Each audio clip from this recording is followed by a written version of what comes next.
விஷயம் என்னன்னா, நம்மளுடைய சமுதாயத்திற்காக வந்திருக்கும் அனைத்து பெரியோர்களையும் இந்த நேரத்தில் வரவேற்கும் நேரம். அப்படி இந்த நிகழ்வை மிக சிறப்பாக தலைமையேற்று நடத்த வந்திருக்கும் நம்மளுடைய மரியாதைக்குரிய பொள்ளாச்சியினுடைய பண்பாட்டு காவலர் மரியாதைக்குரிய நித்யானந்த மாமா அவர்களை அன்போடு நிகழ்வுக்கு வரவேற்கிறோம். அவர்களுக்கு சிங்கிராமலையின் ராஜ்கவுண்டர் மாமா அவர்கள் பொன்னாடை போர்த்தி வரவேற்கிறோம்.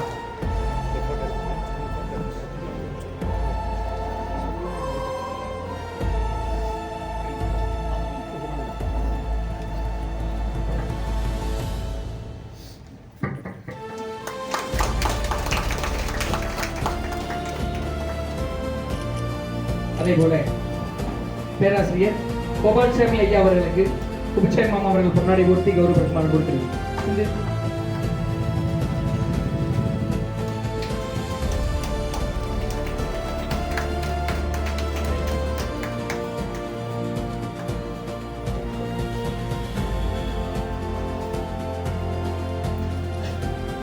கிணத்துக்கிடவு காவல் நிலையத்தினுடைய காவல் ஆய்வாளர் ஐயா அவர்களை வடிவேல்குமார் ஐயா அவர்களுக்கு குருசாமி மாமா அவர்கள் பொன்னாடை போர்த்தி கௌரவப்படுத்துமாறு கோருகிறேன்.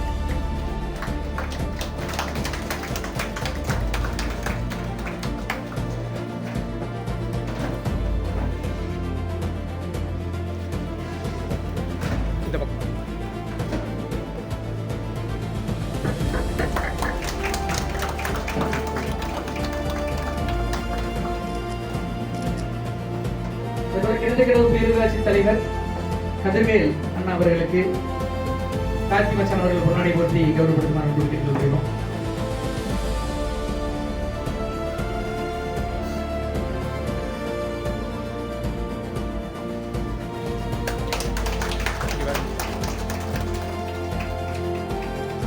கற்பக விநாயகா கனக மச்சான் அவர்களுக்கும் பொன்னாடை போர்த்தி கௌரவப்படுத்துமாறு கொடுக்கிறோம்.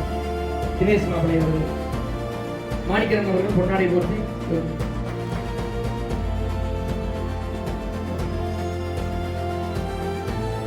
தினேஷ் மாப்பிள்ளை அவர்களுக்கு இந்த நிறுவனத்தினுடைய நிறுவனர் பால்டப்பா நிறுவனத்துடைய நிறுவனர் மணிமாமா என்னுடைய பஜனை குருநாதர் மாணிக்கரன் அவர்கள் பொன்னாடை போர்த்தி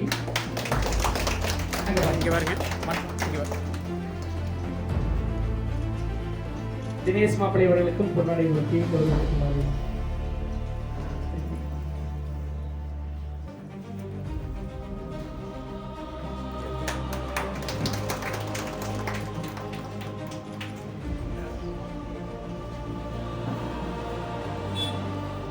மற்றும் அனைத்து அன்பர்களையும் அன்போடு வணங்கி நம்மளுடைய உங்களுக்கு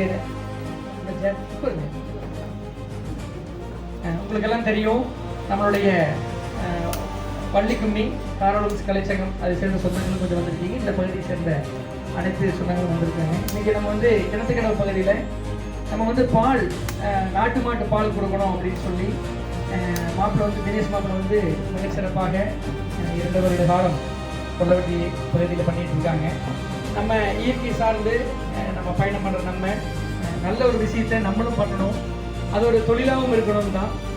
எதை பண்ணாலும் ஒரு பொதுநல நோக்கம் இருக்க வேண்டும் என்று நம்ம விரும்புகிறோம். அதில் நமக்கும் ஒரு சின்ன தொகை கிடைச்சா தான் அதை பண்ண முடியும். ஆனால் உங்களுக்கு எல்லாம் தெரியும், நம்ம காரோலம்ஸ் கலைச்சங்கம் ஆரம்பிச்சு இந்த பகுதியில் 10,000க்கும் மேற்பட்ட குடும்பங்களை உங்களால் தான் ஒன்று சேர்ந்துருக்கிறோம். அதுக்கு நம்ம பெரிய முறையாக இருக்காங்க. இதெல்லாம் நம்ம எப்படி நடக்குது அப்படின்னா, நம்மளோட பயணம் பண்ணுகிற நபர்கள் எல்லாம் ஏதோ ஒரு இடத்துல சமுதாயத்தில் நமக்கு பணம் கிடைக்குது, காசு கிடைக்குது. ஆனால் ஏதாவது ஒன்று பண்ணணும் அப்படின்னா நம்ம ஏதாவது ஒரு இடத்துல ஒருங்கிணைக்க வேண்டிய கட்டாயம் இருக்குது. நான் எல்லா இடத்துலையும் போய் புண்ணியம் தேட முடியுமா? தேட முடியாது. அப்போ புண்ணியம் செய்கிறவர்கள் கூட எல்லாம் நம்ம சேர்ந்தோம்னா அந்த புண்ணியத்தை நம்ம சேரணும் அப்படிங்கிறதா. அதன் அடிப்படையில் கொரோனா காலத்தில் நம்ம அதுக்கு முன்னாடி சென்னை வெள்ளம் செல்லும் போது 10,000 சப்பாத்தி கொயிலாண்டிலிருந்து நித்யானந்த மாமா மூலியமா சென்னை அது பொதுவாக முதல் அதோட மாமாவோட 20 வருஷமா இருக்கிறது தாண்டி அவரோட எப்படியெல்லாம் பண்றாங்க அவங்க ரோல் மாடலை நம்ம பண்ணிருக்கோம். இப்போ பத்திரிகை எடுத்தது கூட அப்படித்தான். பார்த்தா யார் எடுத்து கொடுத்தாங்க? நித்யானந்த ஐயாவா எடுத்து கொடுத்தாங்க கேட்டாங்க. அந்த அளவுக்கு அந்த பத்திரிகைகளோட நேர்த்தியும் கூட என்னை வடிவமைத்து செதுக்கி சிலையை கொண்டு இருக்கிறது அவருடைய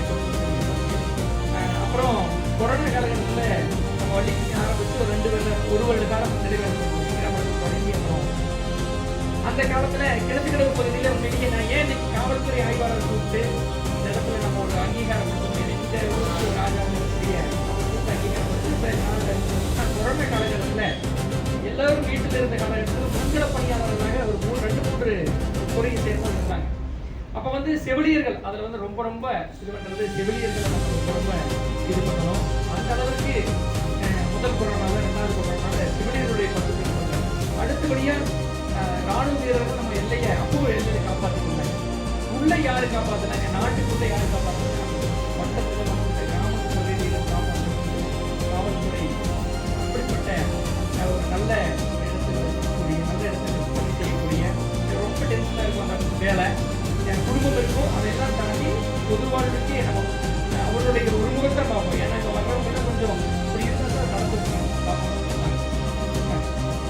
அப்படின்றது நடத்த முடியுமா? வைக்கலாம் அப்படின்றது நம்ம நடத்த முடியும். அப்படிப்பட்ட இடத்துல மிக சிறப்பாக பணி செய்து கொண்டிருக்கும் கிணத்துக்கடல் காவல்துறை ஆய்வாளர் வடிவேல்குமார் ஐயா அவர்கள் வரவேற்கிறோம். ஐயா கூட வந்து இன்னைக்கு நமக்கு ஆரம்பத்தில் நான் சொல்ல வந்த விஷயத்தை சொல்லிடுறேன். அப்போ முன்களப்படி நம்ம கிணத்துக்கடல் பகுதியில் நாள்தோறும் 63 சாப்பாடு போட்டவங்களை நம்ம செஞ்சு கொடுத்தோம். 63 சாப்பாடு போட்டவர்கள் ஒரு நாளைக்கு நம்ம போச்சு கிணத்துக்கடல் பகுதியில். அதில் கனவு மச்சானையெல்லாம் சொல்லணும்.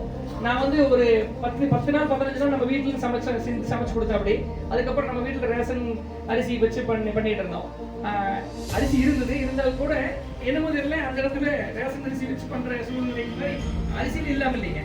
ஆனால் கனகமச்சு என்ன பண்ணுவாருன்னா கோடைக்கு உடையும் இந்த பகுதியில் இருக்கிற ஒவ்வொரு தோட்டமாக போய் அந்த வள்ளிக்கும் அந்த பண்ணி உரிமையாக ஒரு வீட்டில் 10 பணம் வாங்கிட்டு வந்து இங்கே கொண்டு வந்து கொடுத்து நான் இங்கிருந்து சைக்கிள் கொண்டு போய் அப்படி தரேன். அதனால முன்கள பணியெல்லாம் 9% 10% வரைக்கும் எனக்கு லாபம் வருதுங்க. ஒரு 100 ரூபாய்க்கு ஒரு பொருள் வாங்கினா நான் 110 ரூபாய்க்கு விற்கிறேன். அப்போ இந்த முன்கள பணியாளர்களுக்கு ஏதாச்சும் கொடுக்கணும்னு தோணுச்சு. அதனால தான் இன்றைக்கு தன்னலம் பாராமல் பிறர் நலம் காக்கும் தியாக சுடர்கள் அப்படின்னு சொல்லி அந்த முன்கள பணியாளர்களுக்கு நம்ம ஊக்குவிச்சு இன்றைக்கு முதல் கால அந்த தியாக சுடர் நம்ம வாங்கக்கூடிய முன்கள பணியாளர்கள் 5% நம்ம வந்து கொடுக்குறோம். அதை வந்து இப்போ ஆகிய வடிவமைப்பு ஆய்வாளர்கள் தொடங்கி வைக்கிறாங்க. அதுதான் அவங்க வளர்ச்சி. அடுத்து இது நல்ல நோக்கமாக பண்ணுறோம். நாட்டு மாட்டு பால் இது சிறப்பாக கொண்டு போகணும், இந்த பகுதி மக்களுக்கு போய் சேர்க்கணும் அப்படிங்கிறதுல ஒரு பொதுநலம் சேர்ந்து இருக்கக்கூடிய தினேசன் அப்படிங்கிற அன்போடு நம்ம பாராட்டுறோம். அப்படி ஒரு பையனை வளர்த்தி சாந்திக்காவும் இப்படித்தான், மணிமாவும் இப்படித்தான், இப்படி ஒரு பையனை இப்படி இருக்கணும் அப்படிங்கிற சொல்கிற அளவுக்கு தினேஷ் மாப்பிள்ளை வளர்த்திருக்கிறாங்க. நம்ம பொருள் இங்கெல்லாம் தேடி தேடி கொண்டு வருவனுங்க. எப்படி தேன் பூச்சி ஒவ்வொரு இடத்துலையும் போய் தேன் கொண்டு வருதோ அந்த மாதிரி நாதனங்காடியில் இருக்கக்கூடிய பொருட்கள் எல்லாம் ஒவ்வொரு இடத்துலையும் நான் சேகரித்த பொருட்களாக இருக்கும். அது தரமாக இருக்கணும், கரெக்டாக கொண்டு போய் கொடுக்கணும் அப்படின்னு சொல்லி பார்ப்பேன். அப்படி ரொம்ப முயற்சி எடுத்து பண்ணுறோம். அதன் அடிப்படையில் இன்னைக்கு நம்ம நிகழ்வுக்கு வந்திருக்கும் அனைத்து சொந்தங்களை மண்போடு வணங்கி முதல் நிகழ்வாக நம்ம வந்து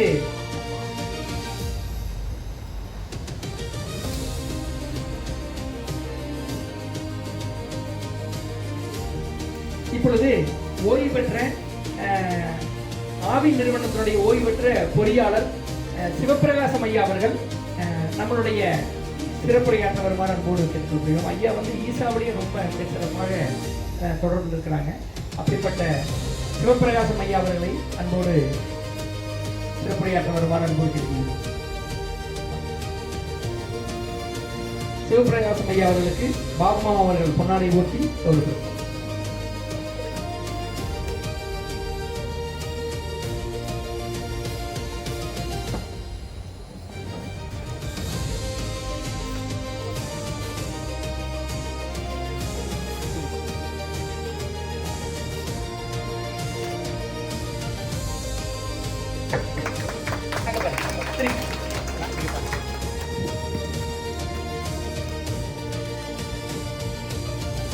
நாட்டு மாடுகள் அப்படிங்கிறது ஏன்னா இந்த ஒரு கருத்தருக்கு பொருத்தமான ஒரு நபர் அப்படின்னா அது அரசு கோவிலில்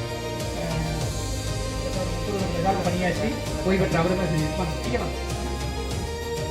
சிவபிரகாசம் ஐயா அவர்கள், சுப்பிரமணியம் ஐயா அவர்கள்.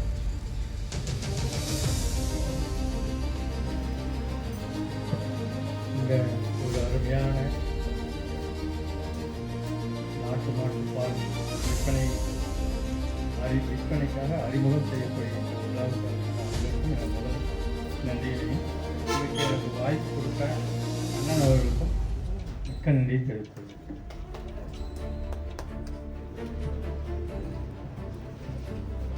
இப்போ நம்ம சாதாரண லைஃப்பில் பாரம்பரியமாக நம்ம எப்படி வந்துட்டோம், பாரம்பரியமாக நம்ம என்ன உணவு வந்து சாப்பிடணும், அது நம்மளுக்கு யார் சொல்லித்தரணும், இது ஒரு கலந்துரையாடல், அவ்வளோதான்.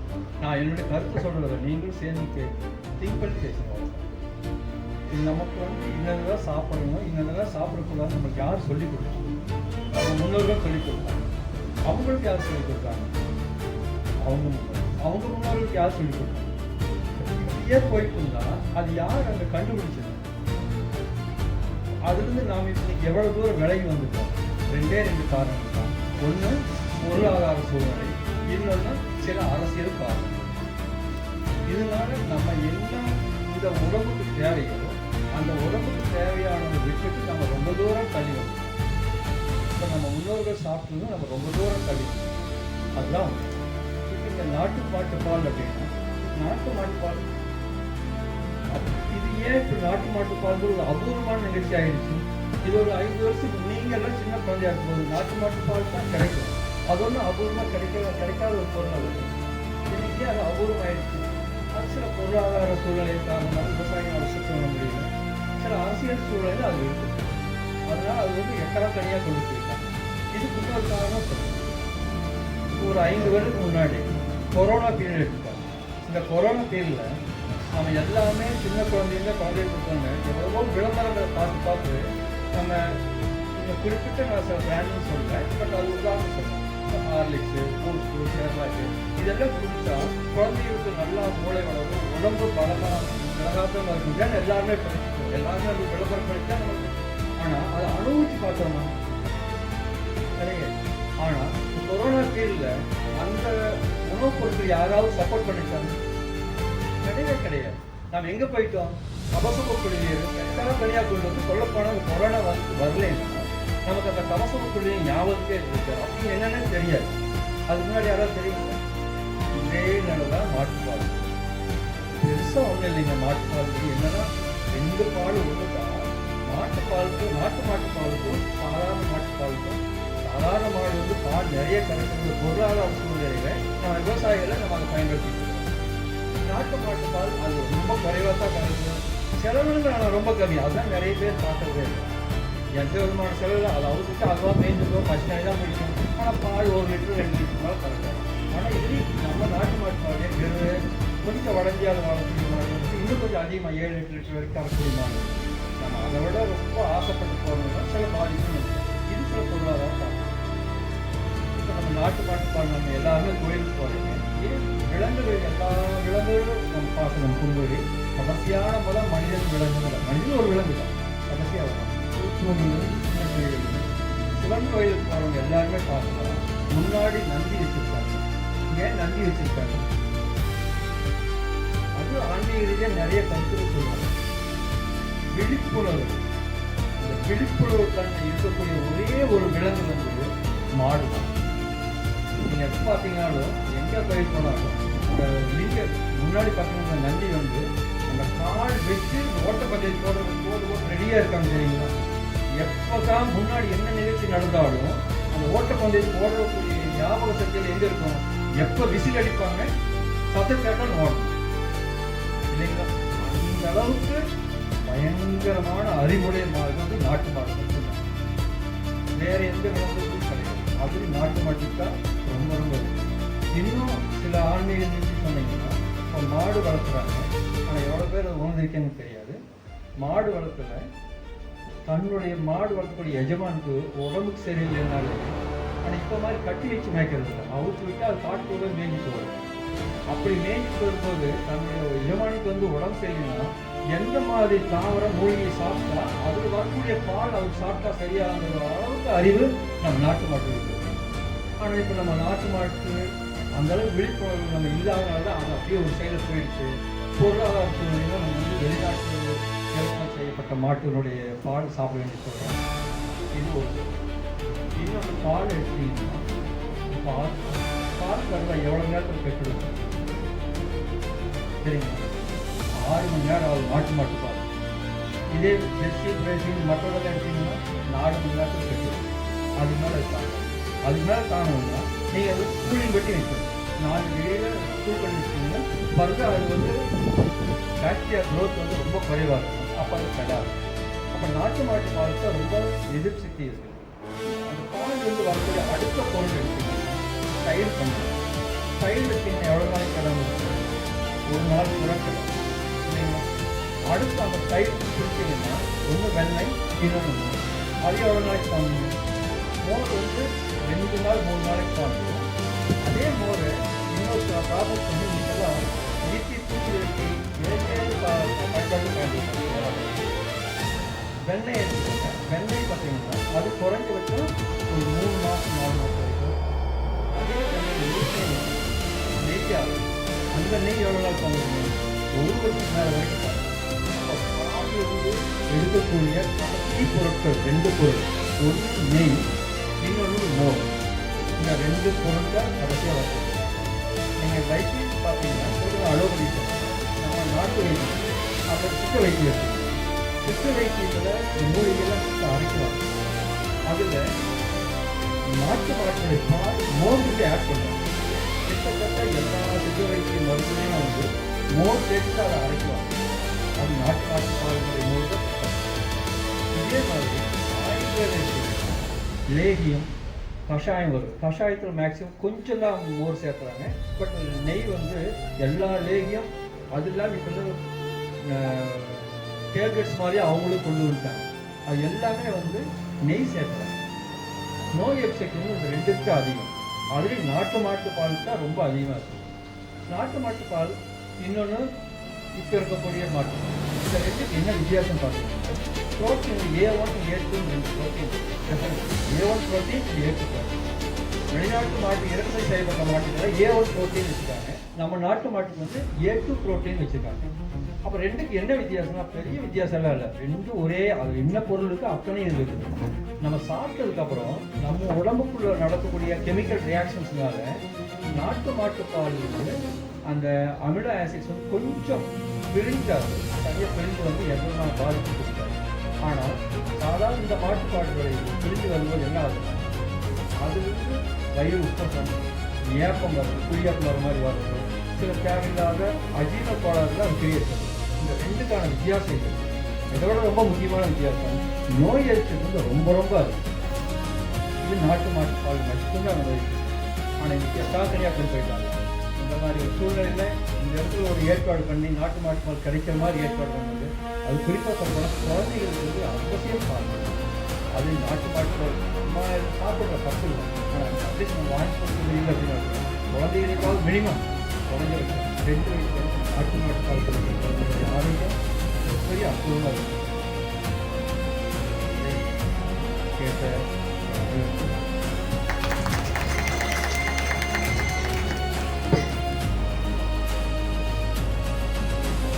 இப்பொழுது இன்னைக்கு முதல் வந்து இன்று முதல் நம்ம வெளியிடுறோம். இன்று முதல் ஆவணங்கடியில் தியாகச்சுடர்ங்கிற காடு முன்கள பணியாளர்களுக்கு முதல்ல வந்து செவிலியர்களுக்கு, அடுத்து இராணுவ வீரர்களுக்கும் காவல்துறை சேர்ந்த அன்பர்களுக்கும் அதனுடைய நிகழ்வாக இன்று நம்மளுடைய தியாகச்சுடரை வெளியிட நித்யானந்த மாமா அவர்களையும் காவல்துறை ஆய்வாளர் ஐயா அவர்களையும் விழா அழைக்க அழைக்கிறோம்.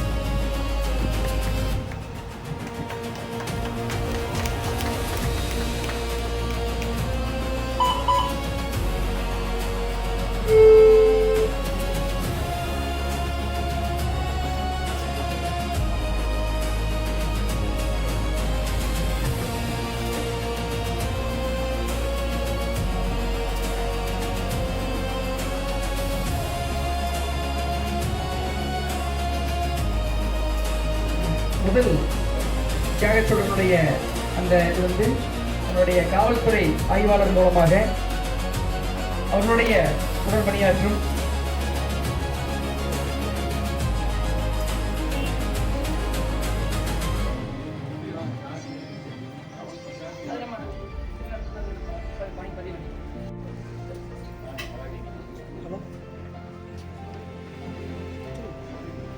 அபிபுல்லா ஐயா அவர்களுக்கு முதல் நம்முடைய தியாகச்சுடனுடைய அந்த முதல் கார்டை நம்ம வழங்குறோம்.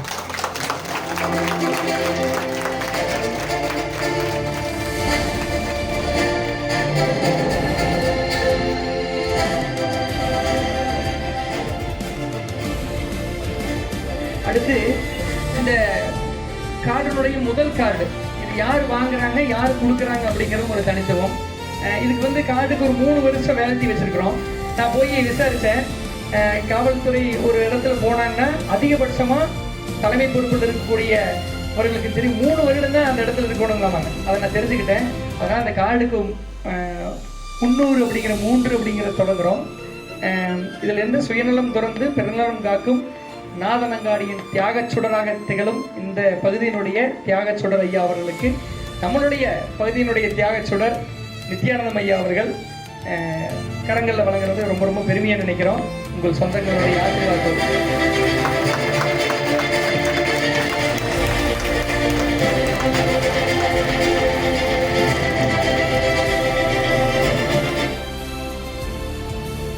காவல்துறை ஐயா தலைமையில் நடந்து கொண்டிருக்கும் நித்யானந்தம் எம்எல்ஏ சார் அவர்களுக்கும் விழாவிற்கு வருகை தந்திருக்கும் அனைத்து குடும்ப மக்கள் மற்றும் விழாவை வழிநடத்தும் சிவகுமார் சகோதரர் அவர்களுக்கும் எனது காலை வணக்கம். இப்போ நமக்கு இயல்பாக கிடைச்சிட்டு இருந்த ஒரு பொருட்கள்லாம் வந்து கஷ்டப்பட்டு நம்ம வாங்க வேண்டிய சூழ்நிலைக்கு ஆளாயிட்டோம். சுமார் 30 வருஷத்துக்கு முன்னாடி நாட்டு மாடு தவிர எந்த மாடு பார்க்க முடியாது. வீட்டு தோட்டத்துலாம் நாட்டு மாடு தான் கட்டியிருக்கோம். வேறு எந்த மாடு பார்க்க முடியாது. இதுக்கப்புறம் வந்து அதிகமாக பால் கறந்து சொல்லிட்டு இந்த மாடு 8 லிட்டரு 10 லிட்டரு அப்படி வச்சு 20 லிட்டருக்கு வந்து கொடுக்குறாங்க. ஸோ அந்த மாதிரி சூழ்நிலை நமக்கு இயல்பாக கிடைக்கக்கூடிய எல்லாத்தையும் கிடைக்காம நம்ம மற்றதெல்லாம் வந்து அதிகமாக கிடைக்கிற நாடி போயிட்டு நம்முடைய இயற்கையாக கிடைக்கக்கூடிய ஹெல்த் அந்த இது வந்து நம்ம யூஸ் பண்ணுறோம்.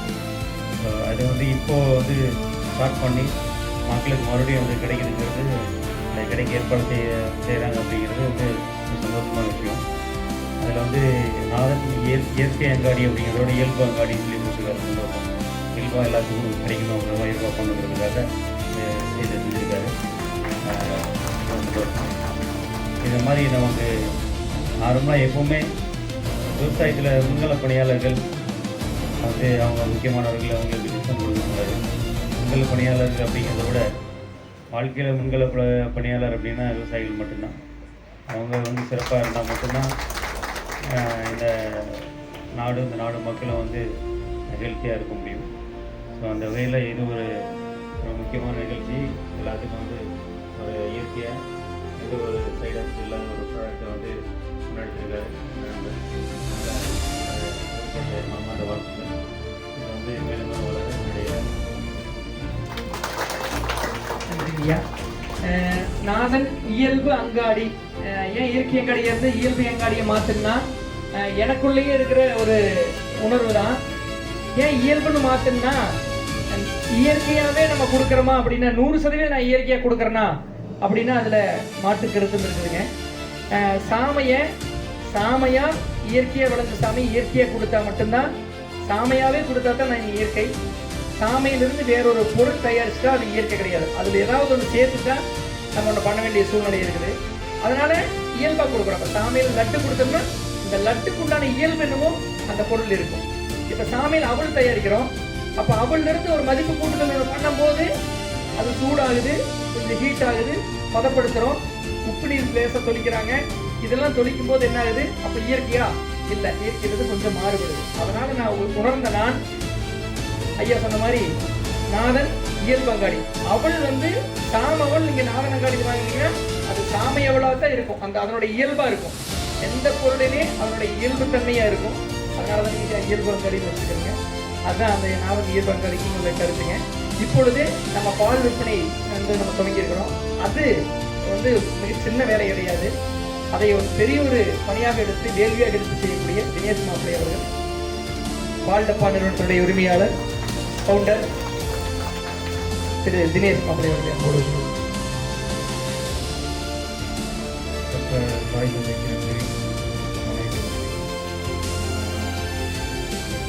எப்படி ஆரம்பித்தோம் அப்படிங்கிற 2 விஷயம் மட்டும் நான் வந்து இங்கே இப்போ சொல்கிறேங்க. எப்படி ஆரம்பித்தோம், இப்போ நம்ம என்ன பண்ணிட்டு இருக்கிறோம் அப்படின்னு சொல்லி ஆரம்பிக்கிறப்போ வந்து பார்த்திங்கன்னா வந்து பிஇ படிச்சுருந்தேன். பிஇஜிடெக்கில் பிஇ படிச்சிருக்கப்பவே வந்து பார்த்திங்கன்னா கம்யூனிகேஷன்ஸு எலக்ட்ரிக்கல்ஸ் தான் படிச்சுட்டு இருந்தேன். சரி, அப்போ வந்து அந்த ஐடி மேலே அவ்வளோ பெரிய இது இல்லை. சரின்ட்டு அப்புறம் அப்பாட்ட பேசினப்போ வந்துட்டு அவனுக்கு என்ன தோணுதோ பண்ணுப்பா அப்படின்னு சொல்லி சொன்னாங்க. ஆனால் வந்து அப்புறம் எனக்கு இங்கே ஆண்டர்ப்ரனர்ஷிப் அண்ட் மேனேஜ்மெண்ட் கோர்ஸ் வந்து எக்ஸல் கிடச்சிதுங்க. அங்கே வந்து சரி போய் படிச்சுட்டு இருக்கிறப்போ வந்து பார்த்தா ஒரு ஒரு இயற்கையான ஒரு பொருள் கொடுக்கணும் மக்களுக்கு அப்படின்னு சொல்லி தான் வந்து என்னோட தாட் இருந்துச்சு. அப்போ வந்து பார்த்திங்கன்னா நான் வந்து ஃபஸ்ட்டு க்ரீன்ஸ் பண்ணலாம் அப்படின்னு சொல்லி தான், க்ரீன்ஸ்னால் கீரை வகைகள், அதை வந்து மதிப்பு போட்டு பண்ணி இது பண்ணலாம் அப்படின்னு சொல்லி இது பண்ணோம். அப்போ நாங்கள் படிக்கிறப்போ அதோட வயபிலிட்டி ரிப்போர்ட்டு, ப்ராஃபிட்டபிலிட்டி ரிப்போர்ட்டில் எடுத்து பார்க்குறப்போ வந்து பார்த்திங்கன்னா அது ஃபீஸிபிளாக வரல. சரி அப்போ என்ன பண்ணலாம் அப்படின்னு யோசிக்கிறப்ப தான் வந்து பார்த்திங்கன்னா நாட்டு மாட்டு பாலுக்கு வந்து அப்போ தான் ஜல்லிக்கட்டு ப்ரொடெஸ்ட் இதெல்லாம் நடந்துட்டு இருந்துச்சுங்க. ஸோ அப்போ வந்து பார்த்திங்க அப்படின்னா சரி இதுக்கான ஒரு எப்படி இருக்குது அப்படின்னு சொல்லி பார்க்குறப்ப தான் வந்து பார்த்திங்கன்னா அதை பற்றி படிக்க ஆரம்பித்ததுக்கப்புறம் தான் தெரிஞ்சது நம்ம நிறையா வந்து நம்மளோட ஐயா சொன்ன மாதிரி நம்ம முன்னோர்கள் ஒரு வகையில் வாழ்ந்துட்டு இருந்தாங்க. அது வந்து ரொம்ப நம்ம தள்ளி வந்துட்டோம். அப்போ தான் வந்து பார்த்திங்கன்னா டெவில் இந்த மில்க்னு சொல்லி ஒரு புக்கு படித்தேன், கெயின் புக் இருந்தது. நம்ம வாழ்க்கையில் இப்போ நம்ம அனுபவிச்சுருக்கிற அதாவது சில நோய்கள் இது எல்லாத்துக்கும் காரணம் வந்து நம்ம குடிக்கிற பாலும் ஒன்று அப்படின்னா நம்புவீங்களா? கண்டிப்பாக நம்ப மாட்டீங்க. நானும் நம்பலை. அதுக்கப்புறம் இந்த புக்கை படிக்கிறப்ப தான் தெரிஞ்சுது இதில் நம்ம வந்து நம்மளோட நாட்டு மாட்டு பாலில் வந்து இவ்வளோ மருத்துவங்கள் இருக்குது, இவ்வளோ நன்மைகள் இருக்குது அப்படின்னு சொல்லி தெரிஞ்சுது. சரி இதை வந்து ஒரு பிஸ்னஸ் மாடலாக எடுத்து எப்படி பண்ணணும் அப்படின்னு சொல்லி இது பண்ணி அங்கே இது பண்ணி பார்க்குறப்போ ஒரு வயபிலிட்டி தெரிஞ்சுதுங்க. சரின்னு வந்து அப்பாட்ட சொன்னப்போ என்ன வேணாலும் பண்ணுன்னு தான் சொன்னேன், அதுக்கு நீ படிச்சுட்டு வந்து மாட்டு பண்ண அப்படின்னு சொல்லி இது எப்படிப்பா இது பண்ணுறது அப்படின்னு சொல்லி சொன்னார். சரின்ட்டு அப்புறம் இப்போ நமக்கு அம்மா சப்போர்ட் வந்து அதிகங்க. அதனால சரின்னு சொல்லி எப்போ வந்து சரி 6 மாதம் டைமு 20 லட்சம் ரூபா பணம் கொடுத்தாருங்க. இது ரெண்டில் எது முடிஞ்சாலும் திருப்பி நான் எவ்வளோ தான் செய்யணும் அப்படின்னு சொல்லி சொன்னார். ஓகே இது ஒன்று பண்ணி இது பண்ணிடலாம் அப்படின்னு சொல்லி தான் ஃபஸ்ட்டு 1 மாதத்தில் தான் ஆரம்பித்தேங்க.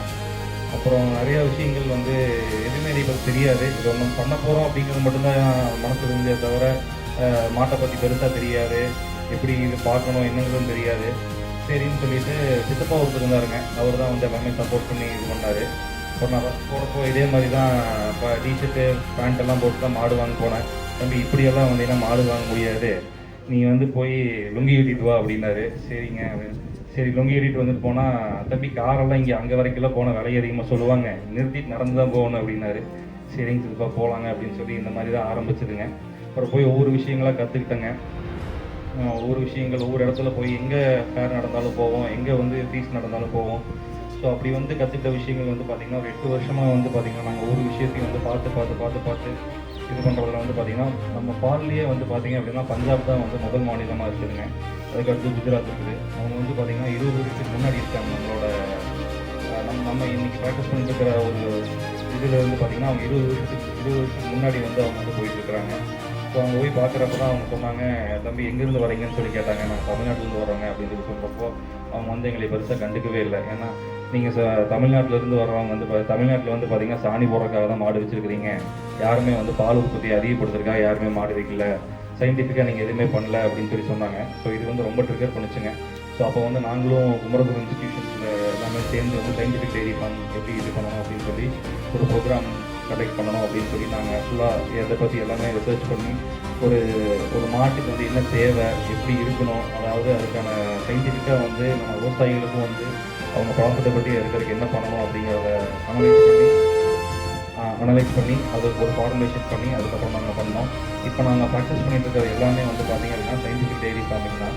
இது வந்து நம்ம முன்னோர்கள் எப்படி பண்ணிட்டு இருந்தாங்களோ அதை இந்த காலத்தில் நம்ம எப்படி பண்ண முடியும் அப்படிங்கிறத ரெண்டையுமே அனலைஸ் பண்ணி ரிசர்ச் பண்ணி தான் நம்ம வந்து பண்ணிட்டு இருக்கோங்க. இப்போ நம்ம என்ன பண்ணுறோம் அப்படின்னு பார்த்தீங்க அப்படின்னா நம்ம ஐயா சொன்ன மாதிரி வந்து பாலோட செல்ஃப் லைஃப்ங்கிறது வந்து பார்த்திங்கன்னா 6 மணி நேரம் தான். அந்த 6 மணி நேரத்துக்குள்ளே நம்ம வந்து அதை வந்து பேஸ்டரைஸ் பண்ணிடணும். பேஸ்டரைஸ்னால் வேறு எதுவுமே இருக்குது, வீட்டில் காசுறதான் அதை வந்து 90 டிகிரிக்கு கொண்டு போய் 4 டிகிரிக்கு கொண்டு வரணும். இதுதான் வந்து பேஸ்டரைசேஷன். இதை வந்து பண்ணினீங்க அப்படின்னா நம்மளுக்கு பாலோட சக்தி 3 நாள் ஆகும். இதை நம்ம வந்து கடந்து ஒரு 6 மணி நேரத்துக்குள்ளே, அதாவது பாலுங்கிறத எடுத்துட்டிங்க அப்படின்னா ஒவ்வொரு நிமிஷத்துக்கும் ஒவ்வொரு மைக்ரோ செகண்டுக்கும் வந்து பார்த்திங்கன்னா பேக்டீரியா வந்து அதிகமாகிட்டே இருக்கும். இதில் எவ்வளோ சீக்கிரம் நீங்கள் அதை வந்து இந்த பேஸ்டரைசேஷன் ப்ராசஸோ இல்லை சில் பண்ணுறீங்களோ அதோட பேக்டீரியல் லோட் கம்மியாக வரும். இது வந்து நம்ம பண்ணையில் வந்து பார்த்திங்க அப்படின்னா கடந்து ஒரு 1 மணி நேரத்துலேயே வந்து பார்த்திங்கன்னா இந்த பேஸ்டரைசேஷன் ப்ராசஸ் பண்ணாமல் சில் மட்டும் பண்ணிடுவாங்க. இது வந்து 4 டிகிரி கீழே கொண்டு போயிடலாம். நம்மளோட பாலோட தன்மை என்ன அப்படின்னு இதில் தான் நாங்கள் அனலைஸ் பண்ணோம். இது நம்ம பேஸ்டரைசேஷன் பண்ணாமே வந்து பார்த்திங்க அப்படின்னா 4 டிகிரி கீழே கடந்த உடனே வந்து கொண்டு போகிறதுல வந்து பார்த்திங்கன்னா நம்ம பேஸ்டரைசேஷன் பண்ணாமே சில் மட்டும் பண்ணுறதே நம்மளோட செல்ஃபேஸ் வந்து 3 நாள் கிடச்சிருங்க. அதுக்கு வந்து எப்படி பண்ணணும் அப்படின்னு பார்க்குறப்ப தான் வந்து பார்த்தீங்கன்னா கேபிள்டா பேக்கேஜ்னு சொல்லுவாங்க. டெட்ரா பேக் இந்த ரியல் ஜூஸ் எல்லாம் பார்த்துருப்பீங்க. அதில் பண்ணணும்னா வந்து 3 days ஷெல்ஃப் லைஃப் வருதுன்னு சொல்லி சொன்னாங்க. சரி ஓகே, அதை பற்றி அனலைஸ் பண்ணுறது பூனேயில் ஒரு 2-3 மாதம் தீர்த்திருந்து அதுக்கப்புறம் தான் அந்த பேக்கேஜிங் எடுத்தோம். அப்போ வந்து பார்த்திங்கன்னா அந்த பேக்கேஜிங் வந்து எங்கள் ஷெல்ஃப் லைஃப் கொஞ்சம் ரொம்பவுமே வந்து சப்போர்ட்டிவாக இருந்துச்சு. இதனால் 3 நாள் ஷெல்ஃப் லைஃப் இருந்தது. NBRTன்னு சொல்லுவாங்க, அதாவது அந்த 6 மணி நேரம் பால் கெட்டு போகக்கூடிய தன்மை. இது நம்ம பாலில் வந்து பார்த்தீங்க அப்படின்னா NBRT வந்து பார்த்தீங்கன்னா 5.5 hours வந்துருக்குது. இது நம்மளோட பண்ணையில் கிடைக்கிறது வந்து பார்த்தீங்கன்னா இஸ்ரேலில் கிடைக்கிறதுக்கு ஈக்குவலான ஒரு ஸ்டாண்டர்டில் நம்ம இன்னும் மெயின்டைன் பண்ணிட்டு இருக்காங்க.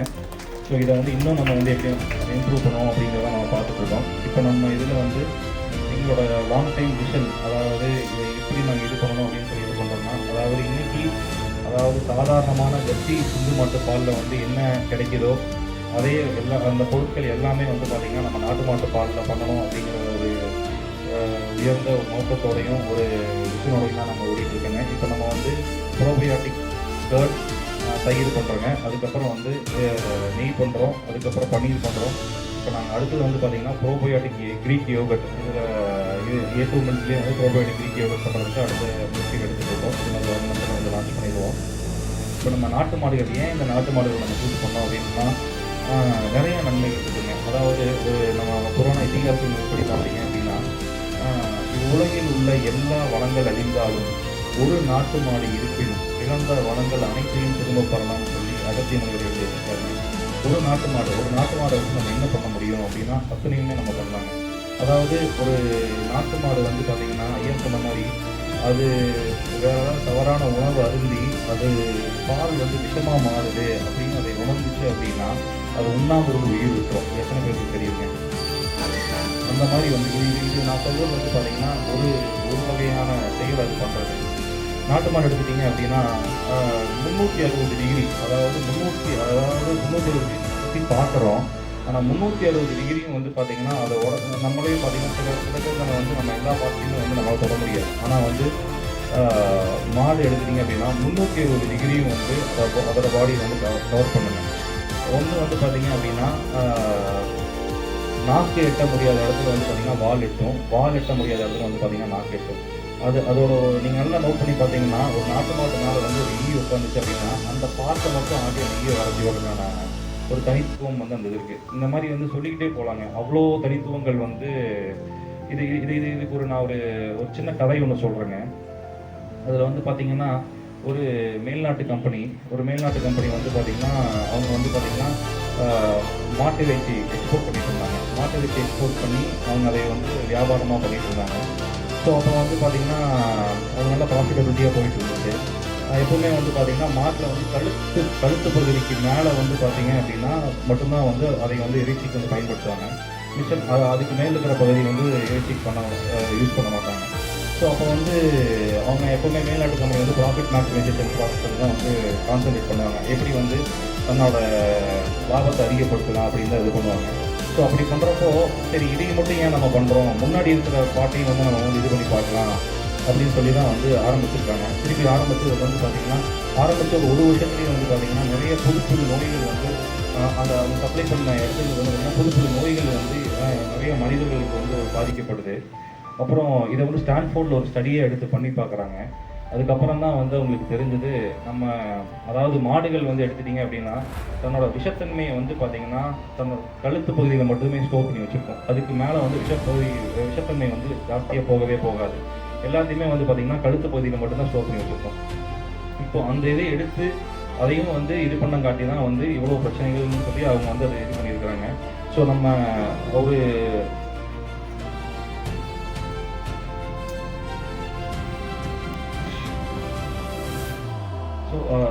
அப்படி எடுத்து பாருங்கள், ஒரு மாட்டோட சக்தி வந்து எவ்வளோ பெரிய சக்தியாக இருக்குது. தன்னோட விஷத்தன்மையை வந்து கழுத்தில் மட்டுமே ஒரு முடிவாக வச்சு பண்ண முடியுங்கிற ஒரு ஜீவன் வந்து பார்த்தீங்க அப்படின்னா அது வந்து நம்ம நாட்டு மாடுகள் மட்டும்தான். இந்த மாதிரி சொல்லிக்கிட்டே போகலாங்க நாட்டு மாடோட சிறப்புகளை பற்றி. கடைசியாக ஒரு குட்டி கதையில் வந்து முடிச்சுக்கிறேங்க. நம்ம எப்படி இங்கே நிறுவனத்தை வந்து அதாவது அப்பா ஆகட்டும் ஐயா ஆகட்டும் அவங்க வந்து எப்படி சொல்லி வளர்த்துனாங்க அப்படிங்கிறதெல்லாம் பண்ணுறேன். ஒரு கீரைக்கடைங்க, ஒரு கீரைக்காரம்மா அந்த அம்மா வந்து பார்த்தீங்க அப்படின்னா எப்போவுமே வந்து கீரை விற்றுட்டு போகிறாங்க. இந்த மாதிரி ஒரு வீடு கீரை விற்றுட்டு போகிறப்போ வந்து பார்த்திங்கன்னா ஒரு பாட்டியும் ஒரு பேத்தியும் வந்து கீரை வாங்குறாங்க. கீரை வாங்குறப்ப வந்து பார்த்திங்கன்னா அந்த அம்மா வந்து கீரை கீரை வாங்குற அவங்ககிட்ட அந்த பாட்டி வந்து பேரம் பேசி எவ்வளோ கீரை அப்படின்னு சொல்லி கேட்குறாங்க. கீரை கட்டு 20 ரூபாய்ன்னு சொல்கிறாங்க. இவங்களும் பேரம் பேசி 10 ரூபாய்க்கு வாங்கிடுறாங்க. வாங்கிட்டு சரின்ட்டு உள்ளே போயிடுறாங்க. உள்ளே போகிறப்போ வந்து பார்த்தீங்க அப்படின்னா கீரை வித்துட்டு வந்த பாட்டி வந்து மயக்கம் போட்டு கீழே விழுந்துடுறாங்க. அப்போ வந்துட்டு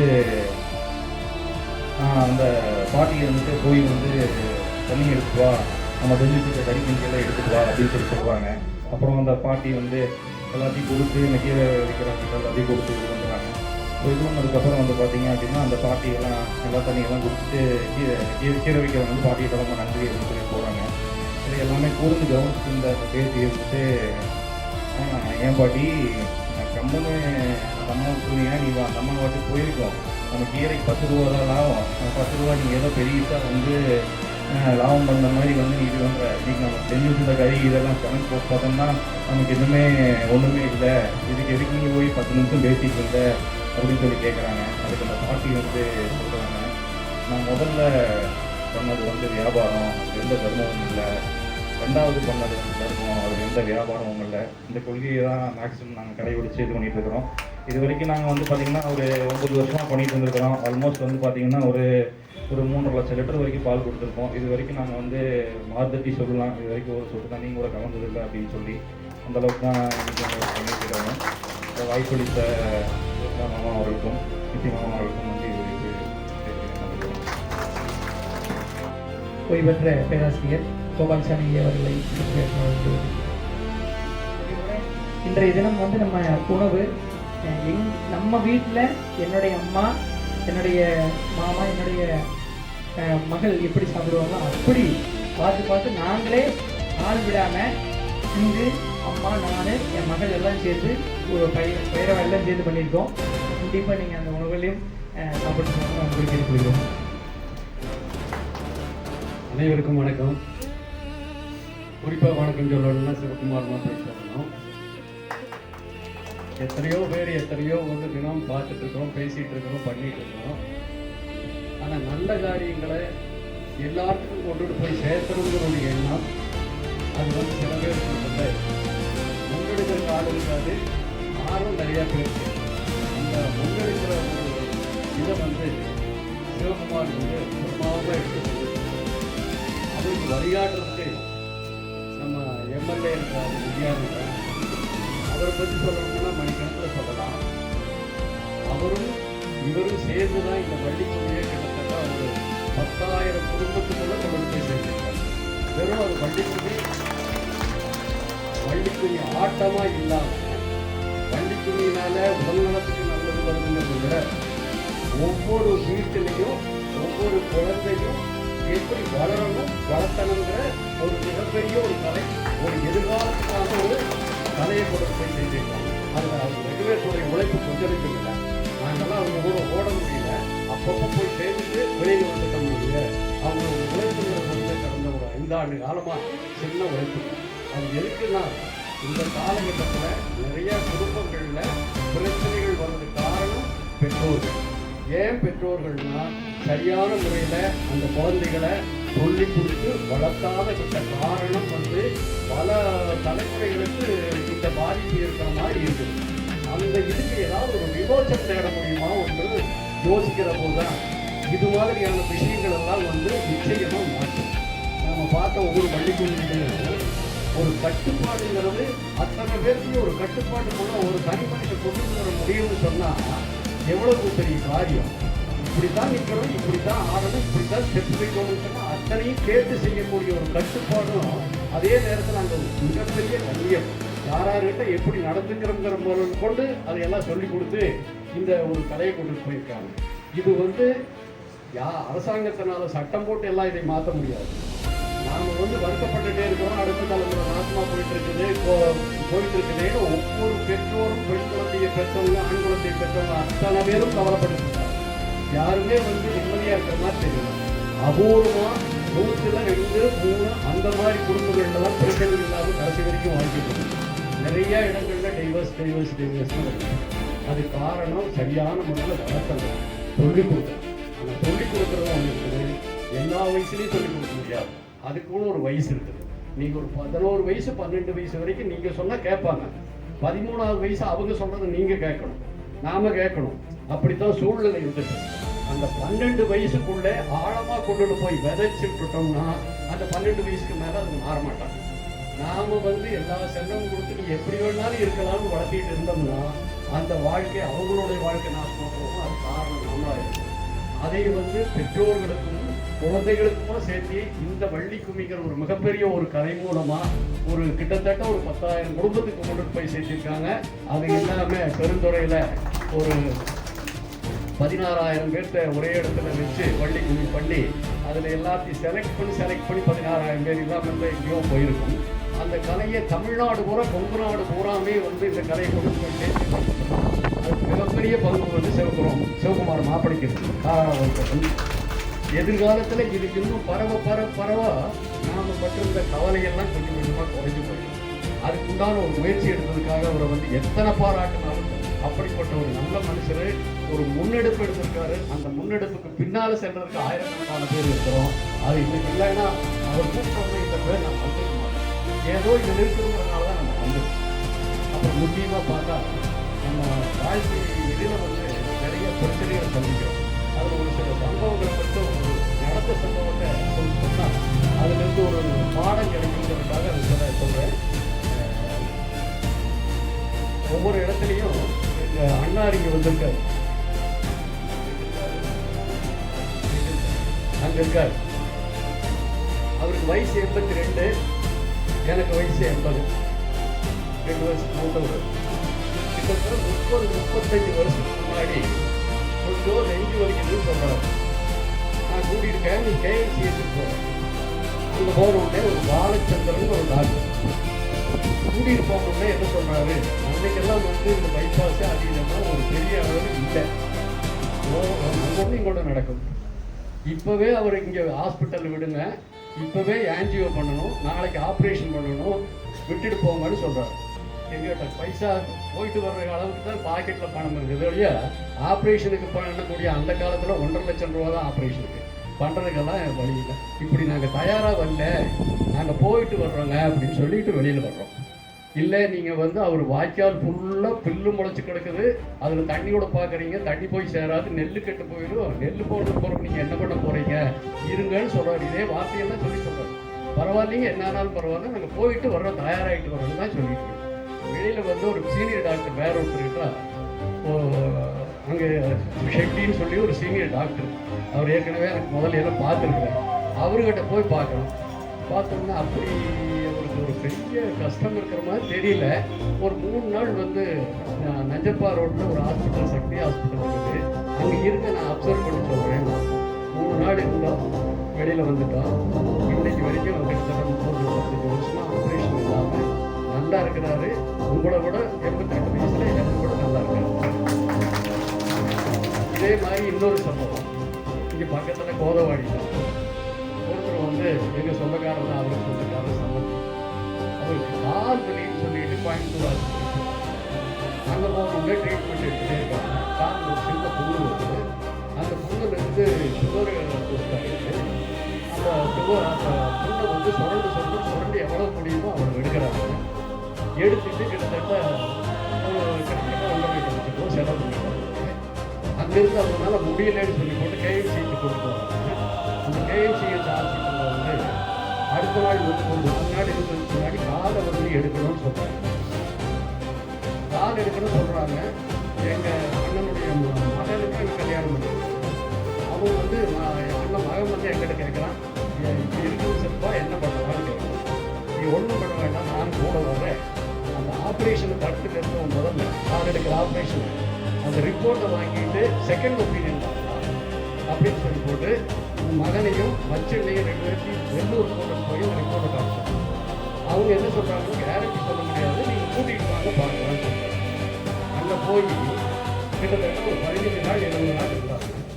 ஆப்ரேஷன் காலோட அதுக்கு பின்னாடி 20 வருஷம் விவசாயம் முதல்வாடியில் வேறு எங்கேயும் இல்லை.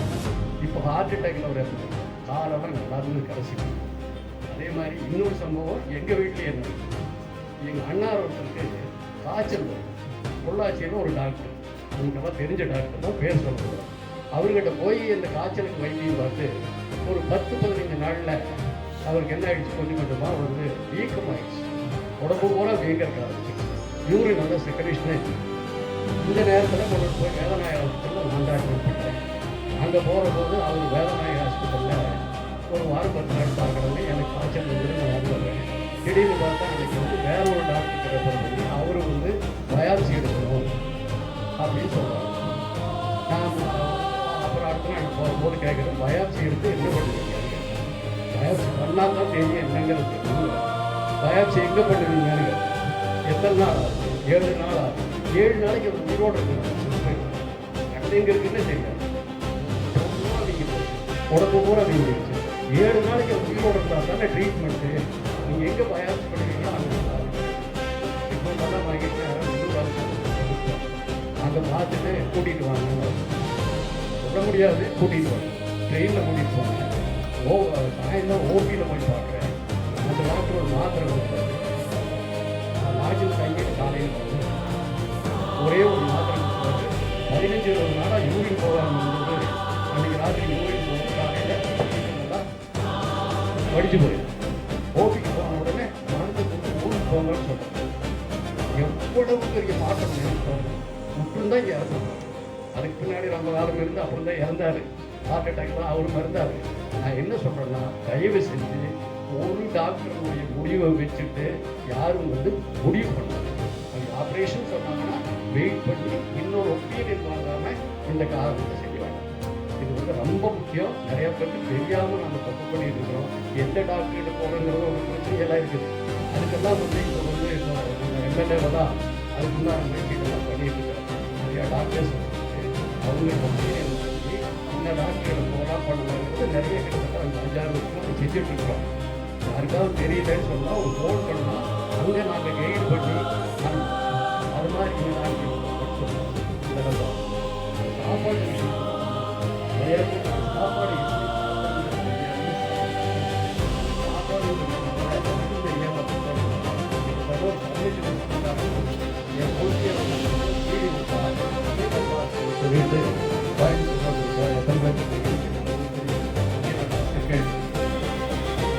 அவர் வந்து நிறைய வந்து எப்படி சாப்பிடணும், எப்படி இருக்கணும், வாழ்க்கை இருக்கணும், எல்லா வந்து ட்ரைனிங் கொடுத்தாரு. யூடியூப்ல பார்த்து என்னோட காசு கொடுத்தாரு.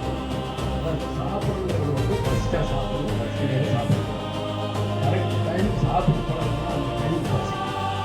எந்த நேரத்துக்கு நம்ம தூங்கணும்னு நினைக்கிறதோ 9 மணிக்கு தூங்கணும், 9 மணிக்கு படுத்தா தூங்கணும். 1 மணி நேரம் லேட்டாக படுத்தா என்ன அந்த 9 நேரம் போய் படுத்தாங்கன்னா 9 தூங்கணும். அது சிஸ்டமேட்டிக்காக நம்ம வச்சுக்கணும். சாப்பிடுறது வந்து பசியெல்லாம் சாப்பிடக்கூடாது. சாப்பிட்ற போது என்ன கடைபிடிக்கணும்னு சொன்னால், கீழே உட்காந்து சாப்பிடணும், சம்மணம் போட்டு உட்காந்து சாப்பிடணும். முடியலன்னு சொன்னால் சேர்லையாவது சம்மணம் போட்டு உட்காந்து டைனிங் டேபிளில் சாப்பிடணும். சாப்பிட்ற மணி நேரத்துக்கு முன்னாடி தான் தண்ணி குடிக்கணும், 1/2 மணி நேரத்தோட தண்ணி குடிக்கணும். அது ஏன் தண்ணி குடிக்கூடாதுன்னா, நம்ம சாப்பிட்ட சாப்பாட்டை டைஜஸ்ட் பண்ணுறதுக்கு ஹைட்ரோக்ளோரிக் ஆசிட்னு ஒன்று வந்து உள்ள சுரக்குது.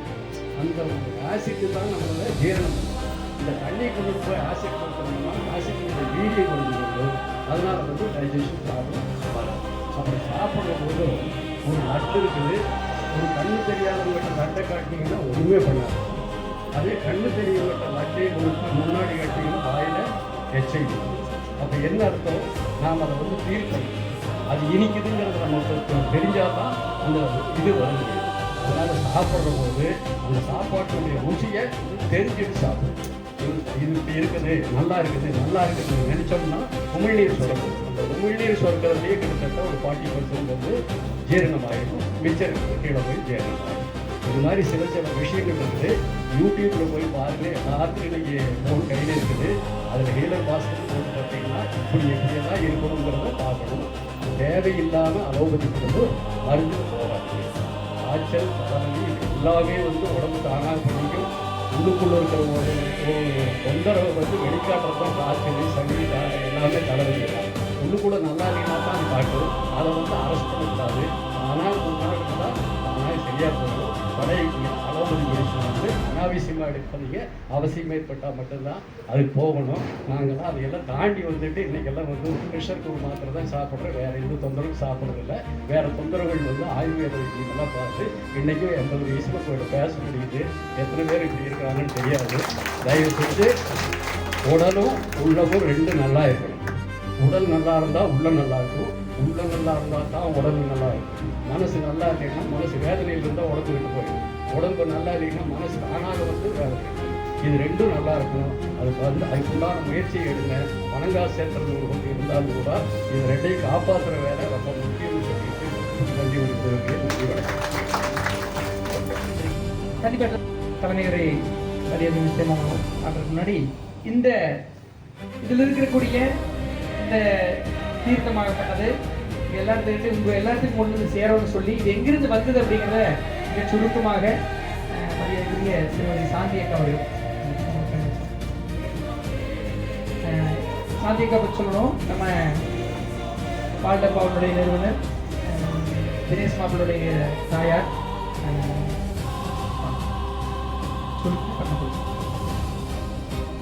வாழ்க வளமுடுங்க.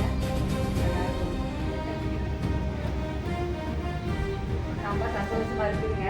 இன்னைக்கு சிவகுமார் தம்பி வந்து நம்மளையெல்லாம் வரவழைச்சு ஒரு பால் டப்பா எழுதி வந்து ஓப்பன் பண்ணது வந்து ரொம்ப ரொம்ப சந்தோஷமா இருக்குதுங்க. உண்மையாகவே நாங்கள் வந்து முதல்ல ஆரம்பிக்கும் போது இவ்வளோ கஷ்டப்பட்டோங்க. ஆனால் அதைய நான் நினச்சிட்டு இருந்தேன், நம்ம இவ்வளோ கஷ்டப்பட்டு ஆரம்பிச்சுட்டு பண்ணிட்டு அதையும் தொடர்ந்து இந்த சிவகுமார் தம்பி பண்ணோன்னு நினைக்கிறாங்க, ரொம்ப சிறப்பாக பண்ணோன்னுங்கிறது வந்து நான் ஒரு வாரம் மயக்கம் சொல்லிட்டு இருக்கும்போது நான் நினச்சிட்டு இருக்கிறேங்க. இதைய வந்து எடுத்து பண்ணுறது வந்து ரொம்ப ரொம்ப கஷ்டங்க. எங்கள் பையன் நாங்களாம் பண்ணுறது வந்து இப்போ ஒரு 8-9 வருஷம் காலத்தில் இப்போ தான் கொஞ்சம் இது பண்ணுறேங்க. இருந்தாலும் இங்கே வந்து உங்களுக்கு எல்லாரும் காலேஜில் கொடுக்கும்போது எல்லாம் நாங்களாமே ஒரு நோட்டீஸ் கொடுத்து பார்த்தப்பா அப்படிங்கிற மாதிரி கொடுத்துருங்க. இது வந்து எது செஞ்சாலுமே சொல்கிற மாதிரி ஒரு முறையாக எப்படி பண்ணணும், ஒரு அழைப்புலன்னா எப்படி கொடுக்கணும், அந்த மாதிரி நம்மளுக்கு எல்லாமே ஒரு அழைப்பில் கொடுத்துருந்தாங்க. இந்த பால் டப்பாவை எடுத்து பண்ணுறது வந்து ரொம்ப ரொம்ப சிறப்பாக நல்லா பண்ணணுன்றது நம்மளுக்கு அத்தனை கூட ஆசீர்வாதம் பார்த்து கிடைக்குங்க. நல்லா பண்ணுவாங்க. நான் ஒரு 10 நாளைக்கு முன்னாடி கைலாயம் போயிருந்தேங்க. எனக்கு ஒரு வாய்ப்பு கிடைச்சிது. திருவேற்பால் வந்து பார்க்கணும் அப்படிங்கிற ஒரு எண்ணம் முதலிட்டு இருந்ததுனால எனக்கு போகணும்னு நினச்சேன். போயிட்டு வந்தேங்க. அது தீர்த்தம் வந்து சரி நம்ம போகிறோமே எல்லாரும் எல்லாரும் சொந்தங்களும் நம்பிக்கை வருவாங்க. அங்கே போய் நம்ம கும்பிடலினாலும் யாரோ ஒருத்தர் போனாலும் கூட எல்லாத்துக்கும் அந்த இது கிடைக்கும் அப்படிங்கிறது நிச்சயம் நிறைய இதில் சொல்லுவாங்க. எனக்கு நிறைய அனுபவம் நினைச்சிட்டாங்க. மாமா அப்படிலாம் அங்கே போய் தான் நினச்சிருங்க. நிறைய சின்ன சின்ன பிரச்சனைகள்லாம் வரும்போதெல்லாம் அப்போல்லாம் நான் ஒன்றுமே ஒரே இல்லைங்க. நான் போகிறதுக்கு தாண்டி செஞ்சு போகாமல் போயிட்டுருங்க. எல்லாமே எடுத்து வச்சா நடத்தி பார்த்தா நான் மறந்துட்டுங்க. அங்கே போய் எனக்கு தெரிஞ்சு மறந்துட்டோம் அப்படின்னு சொல்லிட்டு அப்புறம் எனக்கு டென்ஷனே ஆகல. பக்கத்தால் இருக்கிற மாட்டாங்க அந்த டாக்டர் இதை நான் டாக்டர் சொல்லிக்கிறத கூட அந்த மாதிரி கண்டிப்பாக போயிட்டாங்க. எனக்கு பண்ணிட்டு நான் என்னக்கா பண்ணுறதா அப்படின்னாங்க. முதல்ல இருந்தால் ரொம்ப டென்ஷன் ஆகிட்டு என்ன பண்ணுறது எல்லாத்தையும் ஃபோன் பண்ணிட்டு எல்லாம் பண்ணுங்க. ஆனால் நான் அண்ணன்லாம் சொல்லுவாங்க நிறைய இடத்துல அது ஒரு தப்பு நடந்துச்சுன்னா ஏதோ ஒரு வழி கிடைக்கு அப்படிங்கிற மாதிரி சொல்லுவாங்க. அது எனக்கு அங்கே போய் நிறைய யூஸ் ஆச்சுங்க. அப்போ நான் அதுக்கு ஒரு மனசுல நம்ம ஒரு தப்பு பண்ணிட்டோம், நம்ம முதல்ல ஞாபகமாக எடுத்துகிட்டு வந்துருக்கணும், பையன் கொடுக்குறானே நம்ம கேட்டுருக்கோங்கிறது வந்து நானாக வருத்தப்பட்டுட்டாதீங்க. அப்புறம் அதுக்கு என்ன அடுத்த ஸ்டெப் போதான். அப்புறம் இவங்க கூப்பிட்டு கேட்டா நீங்கள் ஒன்றும் பிரச்சனை இல்லைங்கம்மா, நாங்கள் நீங்கள் கேளுங்க, நாங்கள் அங்கே டெல்லியிலே நாங்கள் உங்களுக்கு வாங்கி கொடுத்த மாதிரி பண்ணிட்டேன். ஆனால் அது எல்லாமே வந்து எனக்கு இந்த வள்ளிக்குமிக்கு வந்த பின்னாடி முதல்ல இருந்து இருந்தாலும் கூட இப்போ இவங்க எல்லாத்தையும் பேசி அந்த அறிவுகளை கேட்கும்போது நம்ம சின்ன சின்ன விஷயத்துக்கும் கூட நம்ம ஒரு டென்ஷன் ஆகாமல் எப்படி அது போகிறது அப்படிங்கிற மாதிரியெல்லாம் நிறைய நம்மளுக்கு அனுபவம் வருதுங்க. உண்மையாக எல்லாரும் சொல்கிற மாதிரி ஒரு நல்லா ஒரு இயல்பாக இருக்கிறவங்க கூட பழகும் போது நம்மளுக்கும் அந்த மாதிரி ஒரு இயல்பான ஒரு இதாக நல்லது கிடைக்குதுங்க. அது மாதிரி எனக்கு கைலாயம் போய் வரோட வாய்ப்பு கிடைச்சிச்சு. அந்த தீர்த்தை வந்து எல்லாத்துக்குமே தெளிக்கிறதுக்கு கொண்டு வந்துடுங்க. ரொம்ப ரொம்ப சந்தோஷங்க. இந்த நிறுவனத்தை தம்பி நாளை நங்காடியில் அந்த பால் இது வந்து ரொம்ப சிறப்பாக நடக்கும்ங்கிறது பார்த்துட்டு தம்பி ரொம்ப நன்றி. அக்கா சொன்னதுக்கு அப்புறம் தான் நிறைய நான் வேற கொஞ்சம் எடுத்து நான் பேசிட்டு வந்து தொண்டதுக்கு கொடுத்தேன், கொஞ்சம் குடிச்சிட்டேன் சார்.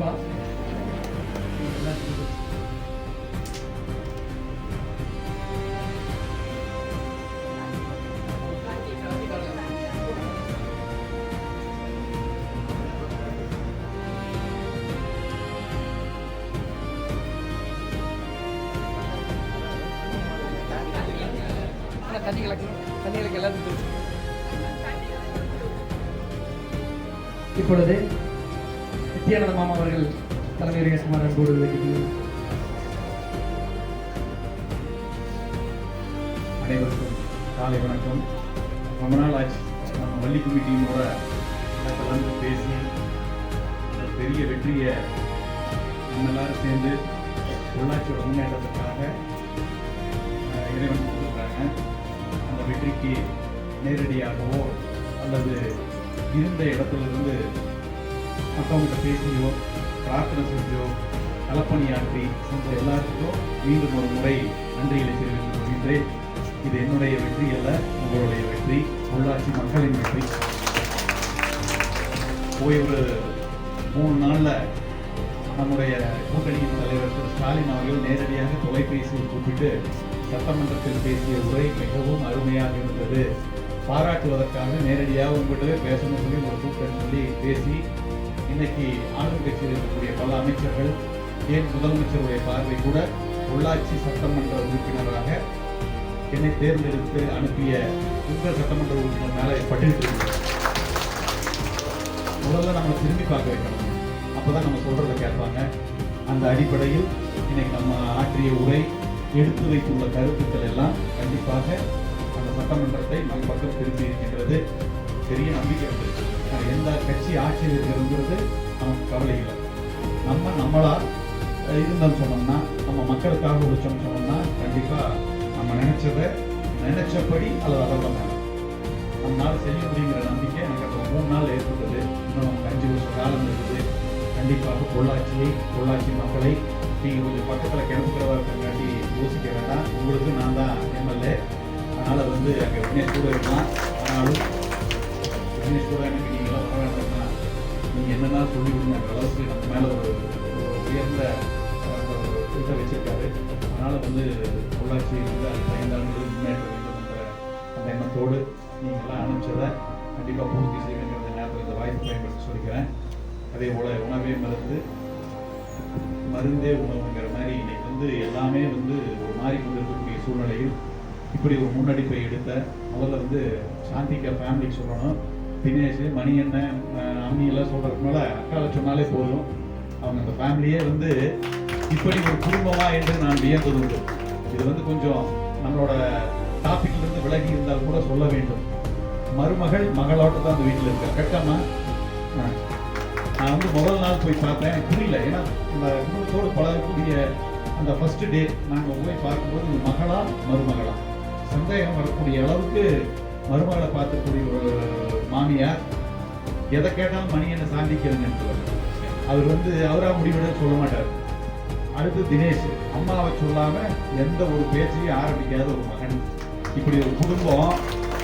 தினேஷ் சொல்லும்போது சொன்னாட்டி எப்படி தெரியல, நான் ஆரம்பித்தேன், எப்படி போகணும் தெரியலான்னு நமக்கு அப்பாற்பட்டு, அதாவது அவங்களுடைய சிந்தனையில சொல்லும்போது நீங்க கேட்டிருப்பீங்க, ஏதாவது ஒரு வகையில் மக்களுக்கு நல்லது செய்யக்கூடிய விஷயத்தை எடுத்து செய்யணும், அதன் மூலமாக பணம் வர வேண்டும் என்று எண்ணி நாங்கள் ஆரம்பித்தோம். ஆனால் எனக்கு மலைப்பா இருந்தது, எப்படி செய்ய போறோம்னு சொல்லி அப்படின்னு சொல்லும்போது இதில் ஒரு இயற்கை விதி அடங்கி இருக்குது. நாம் நமக்காக செய்யும் பொழுது நாம் மட்டும்தான் போராட வேண்டும். நாம் பிறர் நலனுக்காகவும் சேர்த்து ஒரு வேலையை செய்யும் பொழுது இறைவன் துணை நிற்பான் அப்படிங்கிறது தான் விதி.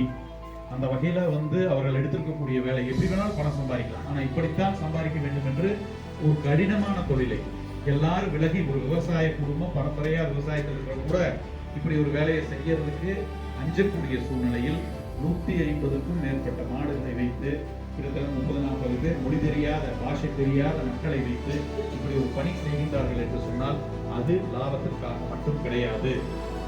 ஆங்கிலத்தில் அழகா சொல்லுவாங்க, money should be a byproduct அப்படின்னாங்க. ஒரு தொழில் செய்யறோம், அப்ப தொழில் செய்ய ஆரம்பிக்கும் பொழுது உங்க எண்ணம் பணம் சம்பாதிப்பது மட்டுமா இருக்குதா, அல்லது நான் செய்யக்கூடிய செயல் மற்றவர்களுக்கு நலன் பயக்கக்கூடியதாக இருக்க வேண்டும், அதன் மூலமாக எனக்கு பணம் வர வேண்டும். 2 ஒரே தானே. இப்போ பால் தொழில் ஆரம்பிக்கும் போது நான் தொழில் ஆரம்பிச்சு பணம் சம்பாதிக்கணுங்கிறது ஒரே எண்ணம் தான். ஆனால் நிறைய பேர் இந்த பாலை வாங்கி குடிச்சு அவங்க உடல்நிலை நல்லா இருந்து அது மூலமா எனக்கு பணம் வரட்டுங்கிறதும் தோணுதான், பணம் வரணுங்கிறது தான். ஆனால் எண்ணத்துல மாறுபாடு இருக்கு. பல பேரோட நன்மையை உள்ளடக்கி என்னுடைய கோலை நான் செட் பண்ணேன்னா, பல பேரோட நன்மையின் மூலமாக எனக்கு ஒரு பணம் வந்ததுன்னா அதற்கு நான் மட்டும் போராட வேண்டியதில்லை. இயற்கை, பிரபஞ்சம், இறைவன் எப்படி வேணாலும் வச்சுக்கலாம், அவர்கள் துணை நிற்பார்களுக்கு பால் டப்பா ஒரு உதாரணம். இன்னைக்கு ஒரு வருஷமா நாங்கள் எங்கள் வீட்டில் மாடையெல்லாம் விட்டுட்டோம். ஏன்னா மாடு வச்சு கறந்து நம்ம இது பண்ணுறதை விட சுத்தமாகவும் கரெக்டாக 5:15 அப்படிங்கிறப்ப பார்த்தா கேட்டு திறந்தாலும் பால் டப்பா உள்ள வந்தார். அப்போ ஒரு வருஷமா நாங்கள் வந்து அதனுடைய பயனாளிகள், அவங்களோட கிளையண்ட் லிஸ்ட்டில் நாங்களும் இருக்கிறோங்கிறது எங்களுக்கு எல்லாம் பெருமை. அப்படி அந்த சேவையை இங்கே வரைக்கும் நீட்டிச்சிருக்கிறதுக்கு இந்த நேரத்தில் நன்றி. சிவகுமார் எத்தனை % லாபம் வருதுன்னு சொல்லக்கூடிய சிவகுமார் வியாபாரியா அப்படின்னு கேட்டால், நீங்கள் வந்து நம்மள தொழில் செஞ்சே கொடுத்தாரு. அதனால் வந்து எவ்வளோ லாபம் வருதுன்னு சொல்லக்கூடிய சிவகுமாரை சொல்லணும். நாம பேராசிரியர் சொன்னது போல இந்த எந்த வேலை எடுத்தாலும் சர்வீஸ். நான் யோசிப்பேன், என் கூட சேர்ந்து கெட்டு போயிட்டு அப்படியா, அதுக்கு சிவகுமாரன் இயல்பா அப்படி இருந்ததுனால நாங்கள் பேர் சேர்ந்தமாங்கிறது ஒரு டவுட் அப்பப்போ வரும்.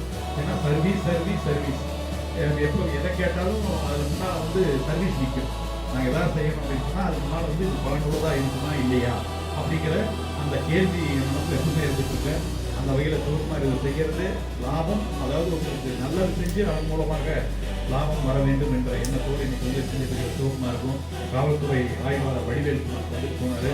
அவர் கேட்ட நான் வந்து உட்கார்ந்து அவர் பாஷத்துக்கு நம்ம சாயல் அடிக்கும்போது சாலை அடிச்சது, சார் நீங்கள் விவசாயம் கேட்டேன். ஆமாங்க, நான் திருச்செங்கோடு தான், நான் விவசாயி தான் அப்படின்னு சொன்னார். அருமையாக அவரோட அந்த வார்த்தைகள் ஒன்று தான் பேசினார். பேசும்போது கண்டுபிடிச்சோம் கண்டிப்பாக ஒரு விவசாய குடும்பமாக தான் இருக்கும்னு சொல்லி அவருக்கு இந்த நேரத்தில் நன்றி. அதே போல பேராசிரியர்கள் சென்னியூர் மாமா அவர்கள், ஆர்சாமி ஆச்சாரியம் அவர்கள், நம்ம குருசாமி, குப்புசாமி, பாபு எல்லாருக்கும் நான் சொல்லணும் நேரத்தில் எல்லாருக்கும் காலை வணக்கம், நன்றி. அடுத்தவர்கள் வந்து இந்த அளவுக்கு வந்து நம்மை பின்பற்றி என்பது ரொம்ப சந்தோஷம். அதாவது ஒவ்வொரு நடவடிக்கையும் இந்த சமுதாயத்தை மாற்றக்கூடியதாக இருக்க வேண்டும் என்று நம்முடைய பயணத்தில் ஒவ்வொருத்தரும் செய்திருக்காங்க. அப்படி நல்ல ஒரு ஊரை, நல்ல பகுதியை உருவாக்கணும், அதுக்கு நல்லா போகணும். அதே போல அப்படி நச்சு, அதாவது இயற்கை அல்ல அப்படின்னு சொல்லி போட்டோம். அப்படி அதில் 2 இருக்குதுங்க. ஒன்று இயற்கை ஆர்கானிக் சொல்லுவோம், இன்னொன்று வந்து நச்சு இல்லாத பொருள் அப்படின்னு சொல்கிறாங்க, நான் டாக்ஸிக் அப்படின்னு சொல்கிறாங்க. நமக்கு வந்து இயற்கையே வேணுங்கிறது நான் டாக்ஸிக்காக இருந்தாலே போதும். அப்போ அதை கொடுக்கக்கூடிய ஒரு அங்காடியாக நான் அங்காடி நேரத்தில் நன்றி. சிவகுமார் மட்டுமல்ல, 3 நாள் நான் வெளியூர் போயிட்டு 4 நாள் இங்கே இருந்து அதுலேயும் வள்ளிக்கும்மி செஞ்சுட்டு இத்தனை விஷயங்கள் செய்கிறாங்க அப்படின்னு சொன்னோன்னா கண்டிப்பாக சிந்து அம்மா குழந்தைகள் உள்ளிட்ட தம்பி எல்லாருக்கும் நேரத்தில் வந்து நம்ம வந்து நன்றி. இப்போ போய் சமைக்க போயிடுறேன், அடுத்த வேலைக்கு வந்து டாஸ்க் கொடுத்துட்டே இருக்கக்கூடிய அவரை ஈடு கொடுக்குறாங்க. விவசாயிகள் நம்ம வந்து சகஜ யோகா அப்படின்னு சொல்லி நம்ம ஒரு சின்ன கிளாஸ் எடுத்தாங்க. அப்போ அங்கே வந்து விவசாயம் ஏன் போய்ச்சி விட்டது அப்படின்னு சொல்லி ஒரு சின்ன சப்ஜெக்ட் பண்ணாங்க. அந்த காலத்தில் ஒரு நடவு செய்கிறதா இருந்தாலும் நாற்று ஊன்றதா இருந்தாலும் எப்படி செய்வாங்க அப்படின்னு சொன்னால் எல்லாத்தையும் வர வச்சு சாமி கும்பிட்டு அந்த நேரம் எப்படி இருக்குன்னா எண்ணம் பூராமே இதை நாற்று நட்டுற அந்த கூலி வேலைக்காரர்கள், இதை சாப்பிட்றவங்க, இவங்கெல்லாம் நல்லா இருக்கணும்னு சொல்லி அந்த காலத்தில் அப்படி செய்வாங்களாமா ஆரம்பிக்கும் போது. ஆனால் இந்த காலத்தில் ஏன் விவசாயம் பொய்த்து விட்டது என்றால், ஆரம்பிக்கும் போதே இது எத்தனை டன் மகசூல் கொடுக்கும், இந்த மாடு எத்தனை லிட்டர் பால் கறக்கும், இதன் மூலமா நம்ம எவ்வளவு வருமானம் வரும் அப்படின்னு சொல்லி நம்முடைய எண்ணங்கள் சிந்தனை மாறியதால் விவசாயம் பொய்த்து விட்டதுன்னு சொல்லிட்டு அதுல இருந்து ஒரு மெசேஜ் நம்ம எடுத்து எல்லாருக்கும் சொல்றது உண்டு. நீங்க செய்யும் போது ஒரு கடை வச்சிருக்கிறோம், இதுல வந்து லாபம் வரும்னு சொல்லும் போது நீங்க எப்படி நான் நல்லா இருக்கணும் அப்படிங்கிறது என்றதுக்கு முன்னால அந்த கடையில் 4 பேர் வேலை செய்யறாங்க, அவங்க குடும்பம் நல்லா இருக்கணும், அவங்க ஒரு வீடு வாங்கணும், நம்மகிட்ட இருந்து வாங்கிட்டு போறவங்க எல்லாரும் நல்லா இருக்கும். இப்படி எல்லாத்தையும் வச்சுட்டு நீங்க வந்து ஒரு லாபத்தை பத்தி சிந்திச்சீங்கன்னா அதோட அளவே வேற மாதிரி இருக்கும். ஆனா நம்ம லாபத்தை மட்டும் சிந்திச்சு எந்த காரியத்தையும் செய்ய வேண்டாம் என்று இன்னைக்கு சொல்லி கொடுத்துருக்காங்க. சின்ன சிந்தனையில மாற்றலாம், எதை செஞ்சாலும் இதன் மூலமா 10 பேர் நல்லா இருக்கணும், அதுல இருந்து அப்புறம் நான் நல்லா இருக்கணும்னு நம்ம ஒரு எண்ணத்தை இன்னையிலிருந்து கொண்டு வந்துக்கலாங்க. இது ஒரு சின்ன ஷிஃப்ட், ஆனா கண்டிப்பா பெரிய ஒரு மாற்றத்தை கண்டிப்பாக கொடுக்கும். அதே போல் நம்முடைய சட்டமன்றத்தில் போன வாரம் நான் போகும்பொழுது பொள்ளாச்சியிலிருந்து நீராக கொண்டு வர சொல்லி அங்கே இருக்கக்கூடிய அத்தனை சட்டமன்ற உறுப்பினர்கள் கொடுத்தோம். நம்ம தனபாலில் பண்ணுற அப்படி அதே போல் பல்லடத்தில் டப்பாவில் போட்டு பால் டப்பா மாதிரி அவங்க ஒரு டெட்ரா பேக் போட்டு கொடுக்குறாங்க.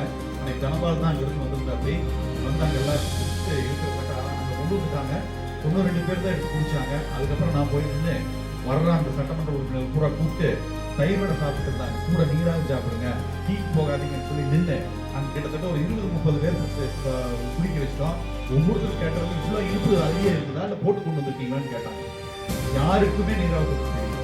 அப்படி நம்ம போய் எந்த இடத்துல இருக்கிறோம், எதை சொல்றோமோ அது உலகம் கேட்கும். அந்த வகையில் நீராவை ப்ரொமோட் பண்ணுறதுக்கான முயற்சி நம்ம எடுக்கிறோம். அதுபோல் பொள்ளாச்சியிலிருந்து நிறைய தொழில்களை நம்ம செஞ்சு அதை நம்ம தமிழ்நாடு அளவில் கொண்டு போய் சேர்க்கறதுக்கு அடுத்த 5 வருஷம் உங்களுக்காக நாங்கள் ரெடியாக இருக்கேன். அதனால் ஏதாவது தொழில் செய்கிறத வந்து சர்வீஸ் பண்ணுறோம், இந்த கலையை எடுத்து போய் உருவாக சேர்க்குறோம், இதெல்லாம் வந்து ஒரு ஆத்ம திருப்தி. ஆனால் பொருளாதாரத்தில் நம்ம வளரலன்னு சொன்னால் கண்டிப்பாக இந்த உலகம் நம்மை மதிக்காது. அதனால் இந்த சிந்தனைகளை எப்படி எல்லாத்தையும் நம்ம எல்லாம் ஒன்று சேர்ந்துருக்கோம். பெரிய பொட்டன்ஷியல் நம்மலாம். இன்னைக்கு 10,000 குடும்பங்கள் நம்ம ஒன்றா இருக்கிறோம். ஏன் நம்மளால எல்லாரும் சேர்ந்து ஒரு தொழில் பண்ண முடியாது? ஏன் பொள்ளாச்சியில் வாழ்டப்பா வந்து ஒரு இன்டர்நேஷனல் பிராண்டாக ஏன் மாற்றக்கூடாது? அதற்கு எந்த வகையில் நம்ம எல்லாம் சப்போர்ட் பண்ண முடியும்? இன்னும் நம்ம யோசிக்கலாம். இத்தனை பேர் இருக்கிறாங்க, வீட்டில் ஒவ்வொருத்தருக்கும் ஒரு பொட்டன்ஷியல் இருக்கு, எல்லாம் திறமையாக வேலை செய்யக்கூடியவங்க தான். அப்போ நம்ம எல்லாரும், நான் இன்னைக்கு சிவகுமார்கிட்ட சொல்றது இன்னும் நம்ம, ஏன்னா எதை சிந்திக்கின்றோமோ அதுவாகவே நாம் மாறுவோம். வேதாத்ரி மகரிஷி இதில் வந்து ஒரு உதாரணம் சொல்லுவாங்க, ஒரு ஃபோட்டோ போட்டு காமிப்பாங்க. அவருடைய 20 வயதில் அந்த நபர் இப்படி இருந்தார், அவருடைய 60 வயதில் அந்த நபர் இப்படி இருந்தார் அப்படின்னு போட்டு காமிப்பாங்க. 20 வயதுல நம்மள மாதிரி ஒரு மனித முகம், அந்த முகம் 60 வயதுல போட்டு காமிக்கும் போது கொஞ்சம் குரங்கு மாதிரி அந்த முகம் மாறிடுது. நம்மளுடைய மூதாதையர்கள் அந்த எவல்யூஷன் எப்படி நடந்திருக்கு, அப்போ வந்து பார்த்தீங்கன்னா அந்த முகத்துல அந்த மாதிரி ஒரு சாயல் தெரியும் போது அவங்க சொல்லுவாங்க, இது உண்மையில் நடந்த சம்பவம். இவர் 20 வயது 21 வயதிலிருந்து 60 வயது வரை குரங்கை பற்றி ஆராய்ச்சி செய்து கொண்டிருந்தார் அப்படிங்கிறத சொல்லிட்டு சொல்லுவாங்க. எந்த தாட் உங்க மனசுக்குள்ள அதிகமா போயிட்டே இருக்குதோ, எதை சிந்தித்துக் கொண்டே இருக்கின்றீர்களோ அதுவாக நீங்கள் மாறிவிடுவீர்கள் என்று அந்த இதில் சொல்லி கொடுப்பாங்க. எண்ணங்களுடைய வலிமையை சொல்லும் பொழுது சொல்லுவார்கள். இப்போ நம்ம எல்லாருக்கோட எண்ணம் எப்படி இருக்குன்னா, பிரச்சனை, சிரமம், சிக்கல், விவசாயம் ஜெயிக்காது, என்னால் இவ்வளவுதான் முடியும், நான் வந்து என்ன செய்ய முடியும், இப்படியே நினைச்சிட்டு இருந்தோம்னா கடவுளாலும் நம்மை காப்பாற்ற முடியாது. ஒரு மழை பெய்யுது, நீங்க மலையில போய் ஸ்பூன் நீட்டுறீங்க, எவ்வளவு தண்ணி வரும்? ஸ்பூன் அளவுக்கு வரும். இதே ஒரு மக்கு வச்சா மக்கு அளவு, டம்ளர் வச்சா டம்ளர் அளவு, பெரிய குளம் வெட்டி வச்சா குளத்தளவு. அப்ப நம்முடைய வளர்ச்சி என்பது நம்முடைய எண்ணங்களின் அளவு தான். நீங்க எதை நீட்டுறீங்க?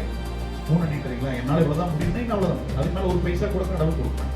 அப்ப நம்முடைய எண்ணங்கள் இனிமேல் எப்படி இருக்கிறது என்றால் கண்டிப்பா பெருசா நினைக்கணும். அதுல சமுதாயம் ஒரு அக்கறையை நீங்க கொண்டு வரணும். நான் நிறைய சமுதாயம் ஒரு பகுதியை 10% நான் வந்து சமுதாயத்துக்காக செலவு. திருப்பதியில் உங்களுக்கு தெரியும், வெங்கடாச்சலபதி பார்ட்னர் ஆக்கின பல பேர் இருக்காங்க. பல கோடிகளை கொண்டு போய் அந்த உண்டியில் போடுறது உண்டு. அதோட தத்துவம் என்ன, சயின்ஸ் யாரு வெங்கடாச்சலபதியா வந்து செய்யறாரு? அவர் செய்யல. நான் சொல்ற மாதிரி கடவுளை விட கடவுள் மேல் நாம் வைக்கக்கூடிய நம்பிக்கைக்கு சக்தி அதிகம். அந்த நம்பிக்கை தான். அப்ப அவங்க என்ன பண்றாங்க, திருப்பதி வெங்கடாச்சலபதியே என் கூட இருக்காரு, எனக்கு என்ன கவலை, ஒரே ஒரு நம்பிக்கை கெட்டியா பிடிச்சிட்டு அவங்க போக ஆரம்பிச்சிடறாங்க. நம்ம திருப்பதி வெங்கடாச்சலபதி பிடிக்க வேண்டாம், அது பெரிய பணக்கார சாமி, நம்ம மக்களை பிடிச்சிக்கலாம். 10% என்னுடைய வருமானத்தில் நான் மக்களுக்காக செய்வேன் அப்படிங்கிறத ஒன்று பிடிச்சிட்டு நம்ம ஒரு ஃபவுண்டேஷன் ஆரம்பிக்கலாம். காராள வம்ச கலைச்சங்கத்துடைய ஒரு வெல்ஃபேர் அசோசியேஷன், ஒரு ஃபவுண்டேஷன் ஒன்று ஆரம்பிச்சு அதன் மூலமாக நம்ம எல்லாரும் ஒரு 5%, 10% அதில் போடலாங்க. போட்டு நம்ம 10 கிராமத்தை தத்தெடுப்போம். எடுத்து அடுத்த 5 வருஷத்துல தூரம் மாற்றிக்காங்க. கண்டிப்பா இது ஒரு எண்ணமாக கோலா இனிமேல் நம்ம வைக்கலாம். ஒண்ணு சேர்ந்துட்டோம், அடுத்தது என்ன இலக்கு இல்லைன்னு சொன்னா நம்ம ஒன்றுமே போக முடியாது. அதாவது ஆங்கிலத்தில் சொல்லுவாங்க ஹாப்பிலி டிசாட்டிஸ்ஃபைடு சொல்லுவாங்க. ஹாப்பிலி டிசாட்டிஸ்ஃபைடு அப்படின்னா, டிசாட்டிஸ்ஃபைடு அப்படின்னு சொன்னா ஒரு மனசுல வந்து ஒரு திருப்தியின்மை. ஹாப்பிலி அப்படின்னு சொன்னா சந்தோஷமா. அது எப்படி சந்தோஷமா திருப்தி இல்லாம இருக்கிறது அப்படின்னு சொன்னா, திருப்தி அடைஞ்சிட்டீங்கன்னு சொன்னா, திருப்தி அடைஞ்சிட்டீங்கன்னு சொன்னா வளர்ச்சி. எனக்கு போதும்னு சொன்னா நாளைக்கு காலையில் எந்திரிக்க தோணுமா, போராட தோணுமா? அப்ப நம்ம எல்லாம் எப்படி ஆகிட்டோம், போதுமப்பா ஒரு கல்யாணம் ஆயாச்சு, வீடு கட்டியாச்சு, குழந்தை அப்படியே பார்த்துட்டு போயதான் இன்னைக்கு நிற்கிறது தான் நம்ம வளர்ச்சியை குறைக்கின்றது. இனிமேல் நம்மளுடைய இலக்குகள் பெரிதாக இருந்தால் கண்டிப்பா நம்ம வேற லெவல்ல வளர முடியும். அப்ப நம்மளோட நிக்காம இந்த சமுதாயத்துக்கு ஏதாவது திருப்பி கொடுக்க வேண்டும் என்ற எண்ணத்தை முதல்ல தொழில் ஆரம்பிக்கணும். இப்ப மாப்பிள்ள தினேஷ் எல்லாம் ஆரம்பிச்சோம்னா ஒரு நல்ல தொழிலை நான் அடையாளம் கண்டு இத்தனை பேர் நம்ம தலைக்கு எல்லாரும் சேர்ந்து பர்பஸ்ஃபுல் லிவிங் அப்படின்னு சொல்லுவாங்க. அதாவது ஒரு காரணத்தோட வாழ்க்கை. அந்த காரணம் என்ன நம்ம கண்டுபிடிச்சு விரைவில் நம்ம நம்ம எல்லாரும் சேர்ந்து அதை செய்யறதுக்கு உண்டான முயற்சி எடுப்போம். அதுலேருந்து வரக்கூடிய வருமானத்தில் நம்ம கொடுப்போம். அதான் நான் சொன்னேன், டிசாட்டிஸ்ஃபேக்ஷன் இல்லைன்னா வளர்ச்சிக்கு நோ க்ரோத். டிசாட்டிஸ்ஃபேக்ஷன் இருந்தால் மட்டும்தான் க்ரோத் இருக்கும். எனக்கு இது என்னமோ தெரியல, பண்ணணும், ஏதோ செய்யணும் க்ரோத். அதே மாதிரி சந்தோஷம் இல்லைன்னா வாழ்க்கையே இல்லை. அப்போ சந்தோஷம் இருக்க வேண்டும். சந்தோஷத்தை இன்னைக்கு வரைக்கும் நான் நிறைவாக இருக்கேன், ஆனால் இன்னும் இது பத்தாது. அப்போ உங்களுக்காக நினைச்சா அது கம்மியாக தான் நம்ம யோசிக்கணும். மக்களுக்காக எத்தனையோ பேர் முடியாத இருக்காங்க.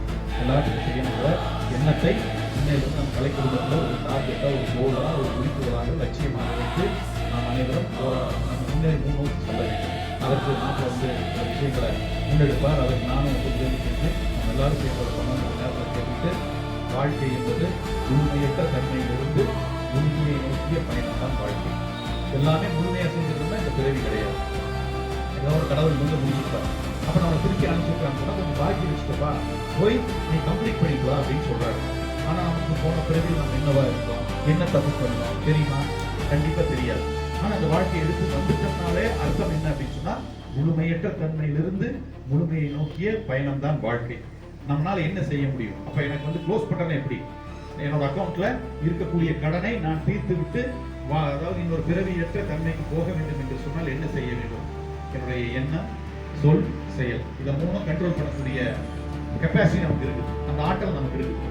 இன்னிலிருந்து நம்ம எண்ணக்கூடிய எண்ணங்கள், நாம் பேசக்கூடிய பேச்சு, நம்முடைய செயல்பாடுகள் எல்லாமே கண்டிப்பாக அடுத்தவர்களை புண்படுத்த, நல்லது செய்வதில்லை வேண்டாம், அடுத்தவர்களை புண்படுத்துவதாக இருக்க வேண்டும். வேதாத்திரியில சொல்லுவாங்க, என்னுடைய எண்ணத்தாலோ சொல்லாலோ செயலாலோ அடுத்தவர்களை துன்புறுத்த மாட்டேன், என்னால் முடிந்த அளவு அடுத்தவர்களுக்கு நன்மை செய்வேன் அப்படின்னு சொல்லி ஒரு வார்த்தை சொல்லுவாங்க. அதை மனதில் கொண்டு நம்முடைய முழுமையற்ற தன்மையை முழுமையாக்க வேண்டும் என்று சொன்னால் ஒவ்வொரு நிமிஷமும் நாம் திங்க் பண்ற காட்டு, சொல், அதாவது ஆக்ஷன் இதெல்லாமே கரெக்ட் பண்ணி அப்படி பண்ணும்போது கண்டிப்பாக வாழ்க்கை மாறிடுது. அந்த வகையில் இன்னைக்கு இருக்கக்கூடிய முன்னெடுப்பு இப்போ நம்ம எதுக்காக எல்லாம் ஒன்று முடியும்னா, அப்படி ஒரு முழுமையை நோக்கிய பயணத்தில் நம்ம நினைச்சிருக்கோம். இன்னைக்கு இப்படி ஒரு பால் கொடுக்கறது எவ்வளோ நல்லது, அதை எல்லாத்தாலும் செய்ய முடியாது. நான் நினைச்சேன்னா கூட என்னால் தொழில் ஆரம்பிக்க முடியும்னா முடியாது. அப்போ ஒரு வாய்ப்பு ஏற்படும். நான் நினைச்ச அந்த பொருளை வாங்கி நான் சாப்பிட்டு ஆரோக்கியமாக மாற முடியும். அப்போ அங்கே ஒரு நன்மை நடக்குது, அங்கே ஒரு புண்ணியம் நடக்குது.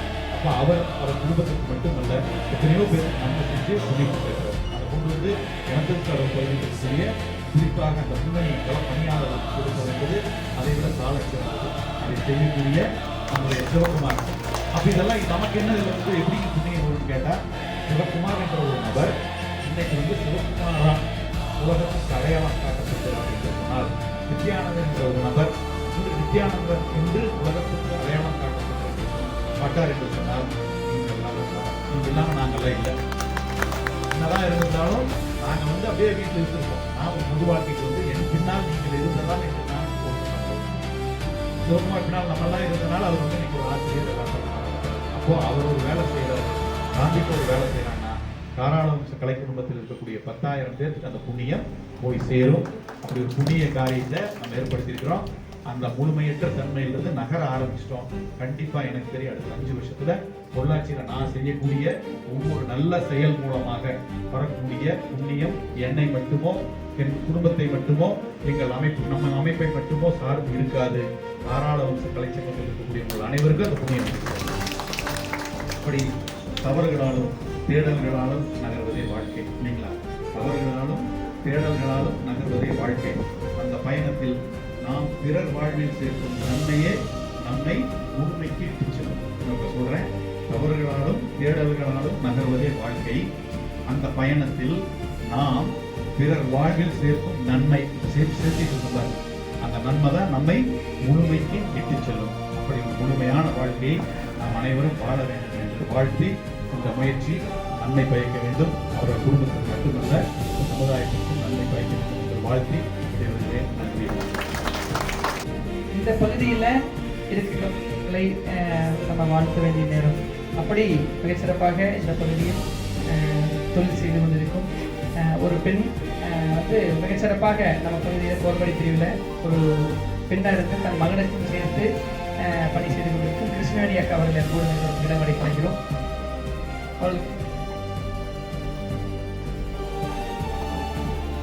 நாளைக்கு உங்களுக்கு தகவல் நம்ம குரூப்லேயே போட்டு சொல்கிறோங்க. நாளைக்கு விவசாய அமைச்சரோட ஒரு கலந்துரையாடலுக்கு எனக்கு கொடுத்துருக்காங்க. எதுக்காக அப்படின்னா நம்ம எல்லாரும் கேட்டு விவசாய பட்ஜெட்னு ஒன்று அறிமுகப்படுத்தினாங்க. விவசாயிகளுக்கு என்னென்ன வேணுங்கிறதுக்காக நீங்கள் எல்லாரும் சேர்ந்து அந்த நான் அனுப்புகிறேன், அந்த லெட்டர் அனுப்புகிறேன்.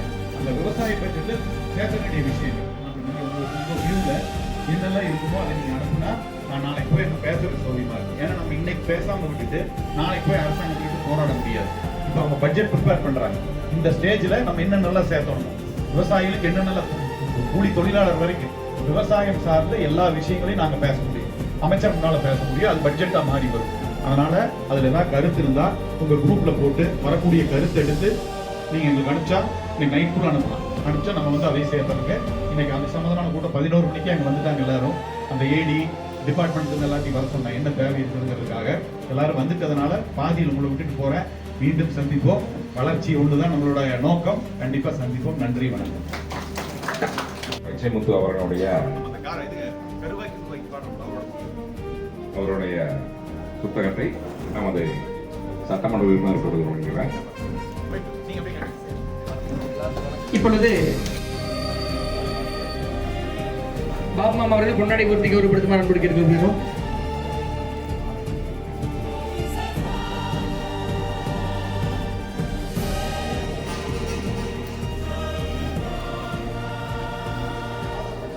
முன்னாடி ஏன்னா இங்கே நடந்தது சொல்லணும். மாப்பிள்ளை என்கிட்ட சொன்னார், இந்த மாதிரி சிந்துவுக்கு இங்கே ஒரு இயற்கை அங்காடி ஒன்று போடலான்ட்டு இருக்கிறேங்க மாமா அப்படின்னாங்க.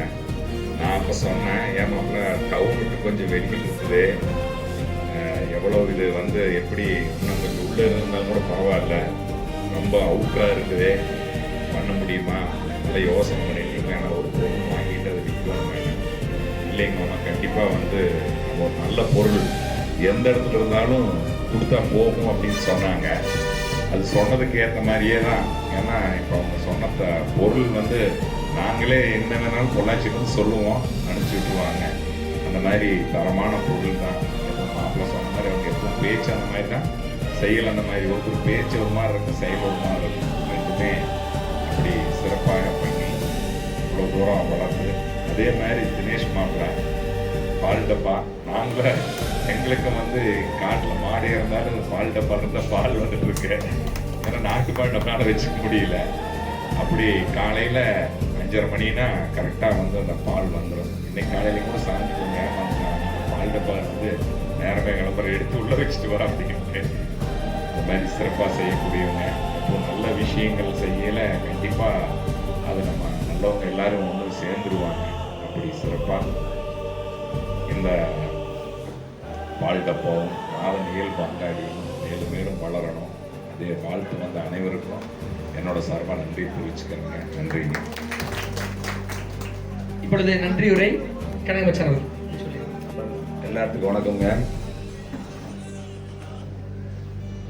இன்னைக்கு இவ்வளோ பேர் இவ்வளோ கூட்டம் இன்னைக்கு மாப்பிள்ளை ஜூலை 1ஆம் தேதி என்னமோ நிகழ்த்து போகிறேன்னு சொல்லிட்டே இருந்தாங்க. நாங்கள் எல்லாம் இன்னும் ஏதோ ஒன்று மாப்பிள்ளை சொல்லுங்க மாப்பிள்ளை அப்படின்னா, மச்சான் ஜூலை 1ஆம் தேதி பாருங்கனாரு. சரி விட்டுட்டு திடீர்னு என்னோட பிறந்தவங்க கூப்பிட்டு ஆனால் ஜூலை 1ஆம் தேதி என்னன்னு தெரியுமான்னு கேட்டா. அப்படி இது அதிசயமாக இருக்குது, ரொம்ப சொல்கிற அப்படி ஓட இருக்குது, எப்படி சிவகுமார் மீறி சொல்ல மாட்டேன் அப்படி அப்படின்னு நினச்சிட்டு வேண்டாம் தாங்க 1ஆம் தேதி பார்த்துக்கிறேன் அப்படின்னா. இல்லைங்க உங்கள்கிட்ட நான் சொல்லணும் அப்படின்னா. அப்படி சரி சொல்லுதாங்க அப்படின்னா 1ஆம் தேதி சொல்கிறேன் அப்படின்னா.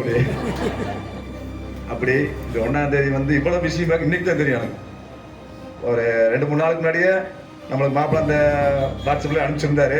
ஓ சரி பால் டப்பா பற்றி சொல்கிறாரு ஓடுறக்கு அப்படின்னு நினச்சோம். ஆனால் இத்தனை நேரத்தை வச்சு இன்னைக்கு பார்த்தா விருதுகளை வந்திருந்தாங்க. அவ்வளோ நல்ல விஷயங்கள் சொன்னாங்க. இப்போ கோபால் சர்மா மருத்துவத்தை பற்றி சொன்னார். நம்ம எல்லோரும் இன்னைக்கு மருத்துவத்தில் சேர்ந்து ஓடிட்டு இருக்கிறோம். அப்போ என்னன்னா ஒரு டாக்டர் பார்க்காம பல டாக்டர் பாருங்க அப்படின்னாங்க. அதெல்லாம் நம்மளுக்கு ஏற்றுக்கிற மாதிரி சிறப்பு விருந்தினர்கள் ஒரு பெரிய நன்றி. ஏன்னா அவ்வளோ ஒரு நம்ம இயற்கை அங்காடி பற்றி சிறுதானியங்கள் இதெல்லாம் எப்படி எடுத்துக்கணுங்கிற முறை ஃபஸ்ட்டாக சாப்பிடணும் அப்படிங்கிறத சொன்னாங்க. இந்த இடத்துல ஒன்று நம்ம சொல்ல எனக்கு ஒரு விருப்பம் என்னன்னாங்க, ஒரு வரலாறு மாதிரி கூட வச்சுக்கலாம். பழைய நினைவுகள். எங்கள் அப்பா ராஜாக்கெல்லாம் ஒரு குடும்பம்னு அந்த காலத்தில் பார்த்தீங்கன்னா குடும்ப டாக்டர் இருப்பாங்க எல்லாத்துக்குமே. எங்களுக்கு பார்த்தீங்கன்னா அப்பா ராஜா உடம்பு சரியில்லைனா தாமரில் ஒரு தங்கல் மகன் டாக்டர் ஒருத்தர் இருப்பார். ஆத்தாள் உடம்பு சரியில்லை எங்கள் அப்பா சொல்லிட்டு வருவாங்க. நாங்களும் ஒரு 5-6 பசங்க கூட ஓடியாருவோம் எங்கள் ஆத்தாளை பார்க்குறதுக்கு. அவங்க சிரஞ்சு எடுத்து ஊசி ஓடுவாங்க. பார்க்குறதுக்கு ஒரு 6 ஆசை. அதில் ஊசி போட்டு அவர் என்ன பண்ணார், அதே அந்த சிரஞ்சையும் ஊசியும் எடுத்து போட்டு இப்போ கிளம்பிடுவார். அவர் எடுத்து அந்த சரண அடிப்பார் பார்த்தீங்கன்னா அந்த வெந்தனியில் அது எடுத்து இன்னொரு அடுத்து கொண்டு போகணும். இன்றைக்கெல்லாம் அப்படி இல்லை, ஊசி போட்டாச்சுன்னா அப்படியே அது உடச்சிட்றாங்க. ஏன்னா மனிதர்கள் அத்தனை வியாதிகள், அதனால் அந்த வியாதிகளில் போகணும்னா மாப்பிள்ளை மாதிரி இந்த இயற்கை அங்காடி வச்சுருக்காங்க, அந்த பொருள் நாடி போனோம்னா அது நம்மளை நாடி வராது அப்படின்னு சொல்லி வந்து அத்தனை பேருக்கும் ஒரு பெரிய நன்றி தெரிவித்து என்னுடைய நன்றி உரையை முடிச்சுக்கிறேன். வாழ்க வளமுடன், எல்லோரும் உடல் நலத்தோடு வாழ்வோம் என்று சொல்லி வாழ்த்துக்கிறேன். வாழ்க நலமுடன். ஒரு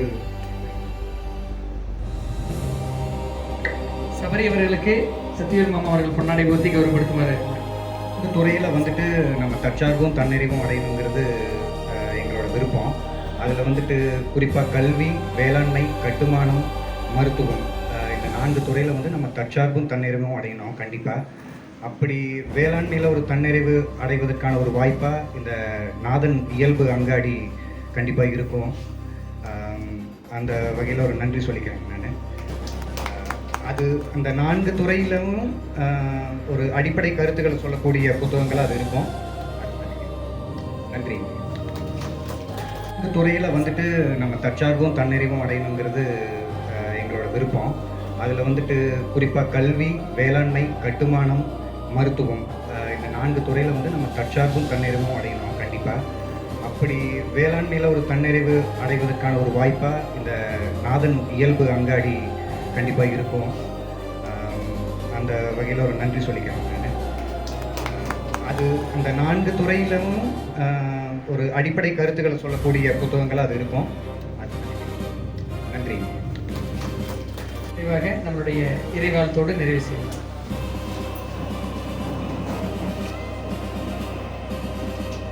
எத்தனை மலைகள் உண்டு முருகையா நீ, அத்தனை மலை மீதும் உண்டையா முருகா. எத்தனை மலைகள் உண்டு முருகையா நீ, அத்தனை மலை மீதும் உண்டையா முருகா. அத்தனை மலைகளிலும் முருகையா உந்தன் அருள் மனம் வீசுதையா கந்தையா. உந்தன் அருள் மனம் வீசுதையா கந்தையா. முருகையா சரவண பவனையா, முருகையா சரவண பவனையா. ஆண்டி வேடமிட்டு அவதரித்த பழனி மலை, ஆண்டி வேடமிட்டு அவதரித்த பழனி மலை.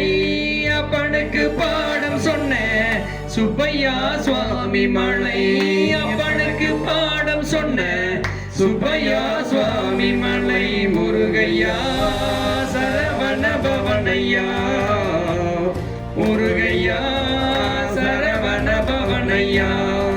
சூரபத்மனையும் வதம் செய்த செந்தூர் மலை, சூரபத்மனையும் வதம் செய்த செந்தூர் மலை.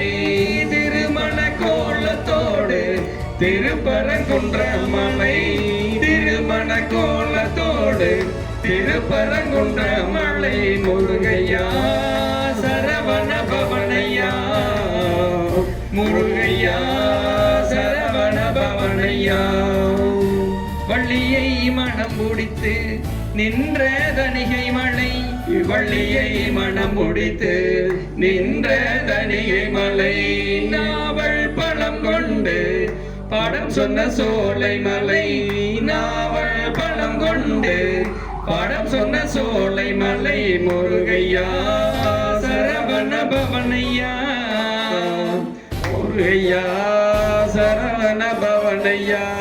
வேல் முருகனுக்கு அரோகரா, வேல் முருகனுக்கு அரோகரா, வேல் முருகனுக்கு அரோகரா.